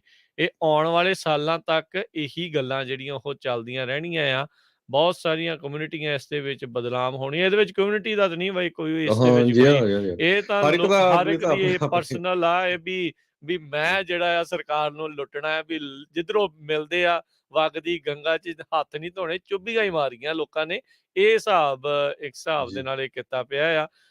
ਸੋ ਜਿੱਦਾਂ ਕੈਲੀਫੋਰਨੀਆ ਦੀ ਅਨਇੰਪਲੋਇਮੈਂਟ ਡਿਪਾਰਟਮੈਂਟ ਦਾ ਭੱਠਾ ਬੈਠਾ ਸੀ, ਏਦਾਂ ਹੀ ਐਸਬੀਏ ਦਾ ਭੱਠਾ ਬੈਠਾ ਆ। ਉਹਨਾਂ ਨੇ ਵੀ ਅੱਖਾਂ ਬੰਦ ਕਰਕੇ ਜਿਹਨੇ ਜੀ ਕਿਹਾ, ਜਿਹਨੂੰ ਕਿਹਾ, ਹਾਂ ਤੇਰਾ ਬਿਜ਼ਨਸ ਆ, ਠੀਕ ਆ, ਚੱਕ ਕਰੀ ਕੋਈ ਨਹੀਂ, ਲੈ ਚੱਕ, ਆਹ ਚੱਕ ਡਾਲਰ, ਆਹ ਮਿਲੀਅਨ ਲੈ ਲਾ, ਆਹ ਲੱਖਾਂ ਡਾਲਰ ਜਿਹੜੇ ਉਹ ਲਈ ਜਾ। ਸੋ ਆਹ ਸਥਿਤੀ ਜਿਹੜੀ ਇਸ ਦੇ ਵਿੱਚ ਬਣੀ ਆ। ਸੋ ਆਉਣ ਵਾਲੇ ਦਿਨਾਂ 'ਚ ਏਦਾਂ ਦੀਆਂ ਖਬਰਾਂ ਬਹੁਤ, ਹਰਜੋਤ ਸਿੰਘ ਜੀ, ਜੀ। ਸੁਣਨ ਨੂੰ ਮਿਲਣਗੀਆਂ। ਸੋ ਐਸਬੀਏ ਨੇ ਜਿਹੜਾ ਸਪੈਸ਼ਲ ਐਸਬੀਏ ਤੇ ਡਿਪਾਰਟਮੈਂਟ ਆਫ ਜਸਟਿਸ ਨੇ ਡਿਪਾਰਟਮੈਂਟ ਸੈਟਅਪ ਕੀਤੀ ਆ, ਉਹ ਡਾਟਾ ਸਾਇੰਟਿਸਟ ਉਹਨਾਂ ਨੇ ਕਾਫੀ ਹਾਇਰ ਕੀਤੇ ਆ। ਹੁਣ ਉਹ ਸਰਚ ਕਰਨਗੇ ਕਿਹੜੇ-ਕਿਹੜੇ ਫੋਨ, ਈਮੇਲਸ ਕਿਹੜੀਆਂ ਸੈਟਅਪ ਕੀਤੀਆਂ ਗਈਆਂ ਜਿਨ੍ਹਾਂ ਦੇ ਉੱਤੇ ਲੋਨ ਲਏ ਗਏ ਆ। ਕਹਿੰਦੇ ਵੀ ਫਲੋਰੀਡਾ 'ਚ 150 ਬੰਦਿਆਂ ਨੇ ਲੋਨ ਲਏ, ਪਤਾ ਨਹੀਂ ਕਿੱਦਾਂ ਅੱਖਾਂ ਮੀਟ ਕੇ ਲੋਨ ਦਿੰਦੇ ਰਹੇ, ਤੇ ਉਹ ਜਿਹੜਾ ਟੈਲੀਫੋਨ ਨੰਬਰ ਯੂਜ਼ ਕੀਤਾ ਸੀ, ਇੱਕ ਗੈਸ ਸਟੇਸ਼ਨ ਦਾ ਟੈਲੀਫੋਨ ਨੰਬਰ ਸੀ। ਉਹਨਾਂ ਇੱਕ ਕਿਹੜਾ ਕਰਕੇ ਟੈਲੀਫੋਨ ਨੰਬਰ ਦੇਖਣਾ ਦੇ ਸੀਗਾ। 150 ਡਿਫਰੈਂਟ ਲੋਨ ਲਏ ਗਏ, ਦੱਸੋ। ਤੇ ਪਰ ਤੁਸੀਂ ਹੁਣ ਅਰੈਸਟ ਦੀ ਵੀ ਦੇਖ ਲਓ, ਹਜੇ ਕੰਮ ਬਹੁਤ ਸਲੋ ਚੱਲ ਰਿਹਾ। ਸੋ ਜਸਟਿਸ ਡਿਪਾਰਟਮੈਂਟ ਦੇ ਮੁਤਾਬਕ ਕਹਿੰਦੇ ਵੀ ਹੁਣ ਤੱਕ ਸਿਰਫ 178 ਲੋਕਾਂ ਨੂੰ ਚਾਰਜ ਕੀਤਾ ਗਿਆ ਹੈ। Yeah. ਕਹਿੰਦੇ ਵੀ ਇਹ ਨੰਬਰ ਆਉਣ ਵਾਲੇ ਸਮੇਂ 'ਚ 2000 ਵੀ ਹੋ ਸਕਦਾ, 20,000 ਵੀ ਹੋ ਸਕਦਾ, ਤੇ 2 ਲੱਖ ਵੀ ਹੋ ਸਕਦਾ। Yeah. ਸੋ ਇਹ ਸ਼ੁਰੂਆਤ ਹੋਈ ਹੈਗੀ ਆ। ਸੋ ਸੋ ਗੱਲ ਏਦਾਂ ਹੈ ਨਾ ਹਰਜੋਤ ਸਿੰਘ ਜੀ, ਫਰਾਡ ਕਰਨ ਵੇਲੇ ਤਾਂ ਕਾਹਲੀ-ਕਾਹਲੀ 'ਚ ਹੋ ਜਾਂਦਾ। ਆਹ ਜਿਹੜੀ ਬੀਬੀ ਦੀ ਤੁਸੀਂ ਗੱਲ ਕੀਤੀ ਨਾ ਵੀ ਪ੍ਰਾਈਵੇਟ ਲੈ ਕੇ ਗਈ, ਉਹਨੂੰ 40 ਜੀ, ਮਿੰਟਾਂ 'ਚ ਪੈਸੇ ਮਿਲ ਗਏ ਸੀਗੇ। ਜੀ 40 ਦੇਖੋ। ਮਿੰਟਾਂ 'ਚ ਅਪਲਾਈ ਕਰਨ ਤੋਂ ਬਾਅਦ ਦੇ ਵਿੱਚ ਉਹਦਾ ਫੰਡ ਹੋ ਗਿਆ, ਉਹ ਨਾਲ ਦੇ ਨਾਲ ਹੀ ਉਹਨੇ ਲੈ ਕੇ ਤੇ ਉਹ ਦੌੜ ਗਈ। ਸੋ ਪ੍ਰੋਸੀਕਿਊਸ਼ਨ ਦੇ ਲਈ ਇਹ ਕੰਮ ਹੁੰਦਾ ਆ, ਉਹ ਪ੍ਰੂਵ ਕਰਨਾ, ਉਹ ਸਾਰਾ ਕੁਛ ਬਹੁਤ ਟੀਡੀਅਸ ਕੰਮ ਹੁੰਦਾ ਆ। ਦੇਖੋ ਕਿਸ ਤਰੀਕੇ ਦੇ ਨਾਲ ਟੈਕਸ ਪੇਅਰ ਮਨੀ ਦੀ ਦੂਹਰੀ ਥਾਂ ਤੋਂ ਮਾਰ ਜਿਹੜੀ ਉਹ ਪੈਣੀ ਆ। ਇੱਕ ਤਾਂ ਇਹ ਲੋਕ ਫਰਾਡ ਕਰ ਗਏ, ਉਹ ਡਾਲਰ ਤਾਂ ਜਿਹੜੇ ਗਏ। ਹੁਣ ਜਦੋਂ ਪ੍ਰੋਸੀਕਿਊਟਰਸ ਆ ਉਹ ਹਾਇਰ ਕੀਤੇ ਆ, ਉਹਨਾਂ ਨੇ ਹੁਣ ਚੱਲਣਾ ਆ, ਕਿੰਨੇ ਰਿਸੋਰਸ ਸਰਕਾਰ ਦੇ ਹੋਰ ਇਸ ਚੀਜ਼ ਦੇ ਉੱਤੇ ਜਿਹੜੇ ਉਹ ਲੱਗਣੇ ਆ, ਫਿਰ ਜਾ ਕੇ ਲੋਕ ਫੜੇ ਜਾਣੇ ਆ, ਫਿਰ ਜਾ ਕੇ ਇਹਨਾਂ ਨੂੰ ਸਜ਼ਾ ਹੋਣੀ ਆ। ਡਾਲਰ ਜਿਹੜੇ ਚਲੇ ਗਏ ਉਹ ਵੀ ਗਏ, ਤੇ ਇਹਨਾਂ ਨੂੰ ਸਜ਼ਾ ਦਿਵਾਉਣ ਦੇ ਲਈ ਵੀ ਜਿਹੜੇ ਹੋਰ ਡਾਲਰ ਜਿਹੜੇ ਉਹ ਲੱਗਣੇ ਆ। ਸੋ ਦੋਨੋਂ ਪਾਸੋਂ ਮਾਰ ਜਿਹੜੀ ਉਹ ਪੈਣੀ ਹੈਗੀ ਆ ਟੈਕਸ ਪੇਅਰ ਨੂੰ। ਇਵੈਂਚੁਅਲੀ ਕਿਹਦੇ ਤੇ ਇਹ ਗਾਜ ਡਿੱਗਣੀ ਆ? ਸਾਰੀ ਟੈਕਸ ਪੇਅਰ ਦੇ ਉੱਤੇ ਜਿਹੜੀ ਉਹ ਡਿੱਗਣੀ ਆ। ਸੋ ਇਦਾਂ ਦਾ ਕੰਮ ਭਾਈ ਨਾ ਹੀ ਕੋਈ ਕਰੇ ਤਾਂ ਚੰਗਾ ਆ। ਤੇ ਤੁਹਾਨੂੰ ਲੱਗਦਾ ਵੀ ਕਿਸੇ ਨੇ ਇਹ ਕੀਤਾ ਆ, ਤੇ ਇਹ ਤਾਂ ਕਹਿੰਦੇ ਆ ਵੀ ਸਾਨੂੰ ਟਿੱਪਾਂ ਦਿਓ, ਚੱਕਰ ਹੀ ਕੋਈ ਨਹੀਂ, ਅਸੀਂ ਜਿਹੜੀ ਆ ਉਹਨਾਂ ਦੀ ਜਾਂਚ ਜਿਹੜੀ ਉਹ ਜ਼ਰੂਰ ਕਰਾਂਗੇ। ਸੋ ਆਉਣ ਵਾਲੇ ਸਾਲਾਂ 'ਚ ਇਹੀ ਕੁਛ ਜਿਹੜਾ ਆ ਇਹ ਚੱਲਦਾ ਰਹਿਣਾ। ਜੀ। ਤੇ ਸੋ ਆਪਾਂ ਹਰਜੋਤ ਸਿੰਘ, ਇੱਕ ਬ੍ਰੇਕ ਲੈਂਦੇ ਹਾਂ, ਬਿਲਕੁਲ। ਬ੍ਰੇਕ ਤੋਂ ਬਾਅਦ ਫੇਰ ਤੁਹਾਡੇ ਨਾਲ ਹਾਜ਼ਰ ਹੁੰਦੇ ਹਾਂ।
ਪੰਜਾਬੀ ਰੇਡੀਓ USA ਸੁਣ ਰਹੇ ਸਾਰੇ ਸਰੋਤਿਆਂ ਨੂੰ ਇੱਕ ਵਾਰੀ ਫੇਰ ਨਿੱਘੀ ਜੀ ਆਇਆਂ ਨੂੰ, ਸਭ ਦਾ ਸਵਾਗਤ ਹੈ। ਇਸ ਤੋਂ ਪ੍ਰੋਗਰਾਮ ਦੇ ਵਿੱਚ ਚੱਲ ਰਿਹਾ ਜੀ ਅਪਡੇਟ ਅਮਰੀਕਾ। ਹਰਜੋਤ ਸਿੰਘ ਜੀ ਸਵਾਗਤ ਹੈ, ਸਤਿ ਸ਼੍ਰੀ ਅਕਾਲ ਜੀ। ਸਤਿ ਸ਼੍ਰੀ ਅਕਾਲ, ਧੰਨਵਾਦ ਜੀ ਆਇਆਂ ਨੂੰ ਜੀ। ਤੇ ਅਗਲੀਆਂ ਜਿਹੜੀਆਂ ਹਰਜੋਤ ਸਿੰਘ ਜੀ ਖਬਰਾਂ ਆ, ਉਸ ਤੋਂ ਬਾਅਦ ਵੱਧ ਇੱਕ ਖਬਰ ਕਰਕੇ ਤੇ ਫਿਰ ਆਪਾਂ ਥੋੜੀ ਜੀ ਗੱਲਬਾਤ ਜਿਹੜੀ ਕਰਾਂਗੇ ਲਾਈਫ ਇੰਸ਼ੋਰੈਂਸ ਦੇ ਬਾਬਤ। ਟੈਕਸਸ ਦੇ ਵਿੱਚ ਇੱਕ ਵਾਈਲਡ ਫਾਇਰ ਬਰਨ ਕਰ ਰਹੀ ਆ, ਅੱਗ ਲੱਗੀ ਹੋਈ ਆ, ਜਿਸ ਦੇ ਕਰਕੇ 1000 ਏਕੜ ਉੱਥੇ ਸੜ ਗਿਆ ਆ। ਤੇ ਟੈਕਸਸ ਦੇ ਗਵਰਨਰ ਐਬਟ ਆ, ਉਹਨਾਂ ਨੇ ਸਟੇਟ ਆਫ ਡਿਜ਼ਾਸਟਰ ਜਿਹੜਾ ਇਸ ਦੇ ਕਰਕੇ ਡਿਕਲੇਅਰ ਕਰ ਦਿੱਤਾ ਹੈਗਾ ਆ। ਸੋ ਇਹ ਸੈਂਟਰਲ ਟੈਕਸਸ ਦੇ ਇਲਾਕੇ ਦੇ ਵਿੱਚ ਇਹ ਅੱਗ ਲੱਗੀ ਹੋਈ ਆ। ਇਸ ਨੂੰ ਦਾਸ ਗੋਟ ਫਾਇਰ ਜਿਹੜੀ ਆ ਉਸ ਦਾ ਨਾਮ ਦਿੱਤਾ ਗਿਆ, ਜਿਸ ਕਰਕੇ ਸਟੇਟ ਆਫ ਡਿਜ਼ਾਸਟਰ ਉਹਨਾਂ ਨੇ ਇਸ ਨੂੰ ਘੋਸ਼ਿਤ ਕਰ ਦਿੱਤਾ। ਮਡੀਨਾ ਕਾਊਂਟੀ ਦੇ ਵਿੱਚ ਇਹ ਅੱਗ ਲੱਗੀ ਸੀ ਤੇ ਹੁਣ ਕਹਿੰਦੇ ਆ ਵੀ ਪੂਰੀ ਕਾਊਂਟੀ ਦੇ ਵਿੱਚ ਫੈਲ ਰਹੀ ਹੈਗੀ ਆ। 200 ਫਾਇਰ ਫਾਈਟਰ ਇਸ ਟਾਈਮ ਇਸ ਦੇ ਨਾਲ ਜੂਝ ਰਹੇ ਨੇ ਇਸ ਦੇ ਉੱਤੇ ਕਾਬੂ ਪਾਉਣ ਦੇ ਲਈ। ਤੇਜ਼ ਹਵਾਵਾਂ ਤੇ ਖੁਸ਼ਕੀ ਤੇ ਡਰਾਊਟ ਦੀਆਂ ਕੰਡੀਸ਼ਨਸ ਟੈਕਸਸ ਦੇ ਕਈ ਇਲਾਕਿਆਂ ਦੇ ਵਿੱਚ ਇਹ ਬਣੀਆਂ ਪਈਆਂ ਨੇ, ਜਿਸ ਕਰਕੇ ਇੱਥੇ ਵੀ ਵਾਈਲਡ ਫਾਇਰਸ ਦਾ ਖਤਰਾ ਜਿਹੜਾ ਉਹ ਨਾਲ ਦੇ ਨਾਲ ਬਣਿਆ ਆ। 3 ਘਰ ਹੁਣ ਤੱਕ ਇਸ ਕਰਕੇ ਨਸ਼ਟ ਹੋ ਚੁੱਕੇ ਨੇ ਤੇ 37 ਹੋਰ ਸਟਰਕਚਰਸ ਆ ਉਹਨਾਂ ਨੂੰ ਖਤਰਾ ਬਣਿਆ ਪਿਆ ਆ। ਜੀ, ਸੋ ਇਸੇ ਤਰ੍ਹਾਂ ਕੋਲੋਰਾਡੋ 'ਚ ਵੀ ਬਹੁਤ ਜਗ੍ਹਾ ਅੱਗਾਂ ਲੱਗੀਆਂ ਆ। ਕੈਲੀਫੋਰਨੀਆ ਦੇ ਵਿੱਚ ਵਾਈਲਡ ਫਾਇਰ ਸਮੋਕ ਦੇ ਨਾਲ ਆਉਣ ਵਾਲੇ ਦਹਾਕਿਆਂ ਦੇ ਵਿੱਚ ਕਹਿੰਦੇ ਵੀ ਸਾਹ ਲੈਣਾ ਔਖਾ ਹੋਊਗਾ। ਜਿਹੜੀ ਸਿਚੁਏਸ਼ਨ ਚੱਲ ਰਹੀ, ਜਿਸ ਹਿਸਾਬ ਨਾਲ ਕੈਲੀਫੋਰਨੀਆ 'ਚ ਡਰਾਊਟ ਚੱਲ ਰਿਹਾ ਹੈਗਾ, ਅੱਗਾਂ ਲੱਗ ਰਹੀਆਂ ਹੈਗੀਆਂ। ਸੋ ਐਨਵਾਇਰਮੈਂਟਲਿਸਟ ਵੀ ਸਾਰੇ ਲੋਕ ਬਹੁਤ ਵਰੀ ਕਰ ਰਹੇ ਆ। ਵੱਧ ਤੋਂ ਵੱਧ ਆਪਾਂ ਨੂੰ ਟਰੀ ਆਪਣੇ ਘਰਾਂ ਦੇ ਵਿੱਚ ਲਾਉਣੇ ਚਾਹੀਦੇ ਹੈਗੇ ਆ।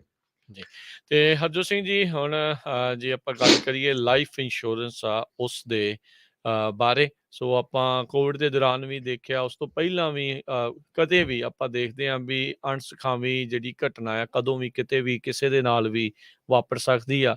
ਸੋ ਲਾਈਫ ਇੰਸ਼ੋਰੈਂਸ ਇੱਕ ਹਿਸਾਬ ਦੇ ਨਾਲ ਪਿੱਛੋਂ ਪਰਿਵਾਰ ਦੇ ਲਈ ਆਰਥਿਕ ਤੰਗੀ ਤੋਂ ਬਚਣ ਦਾ ਇੱਕ ਉਪਾਅ ਜਿਹੜਾ ਆ ਉਹ ਦੇਖਿਆ ਜਾਂਦਾ ਆ।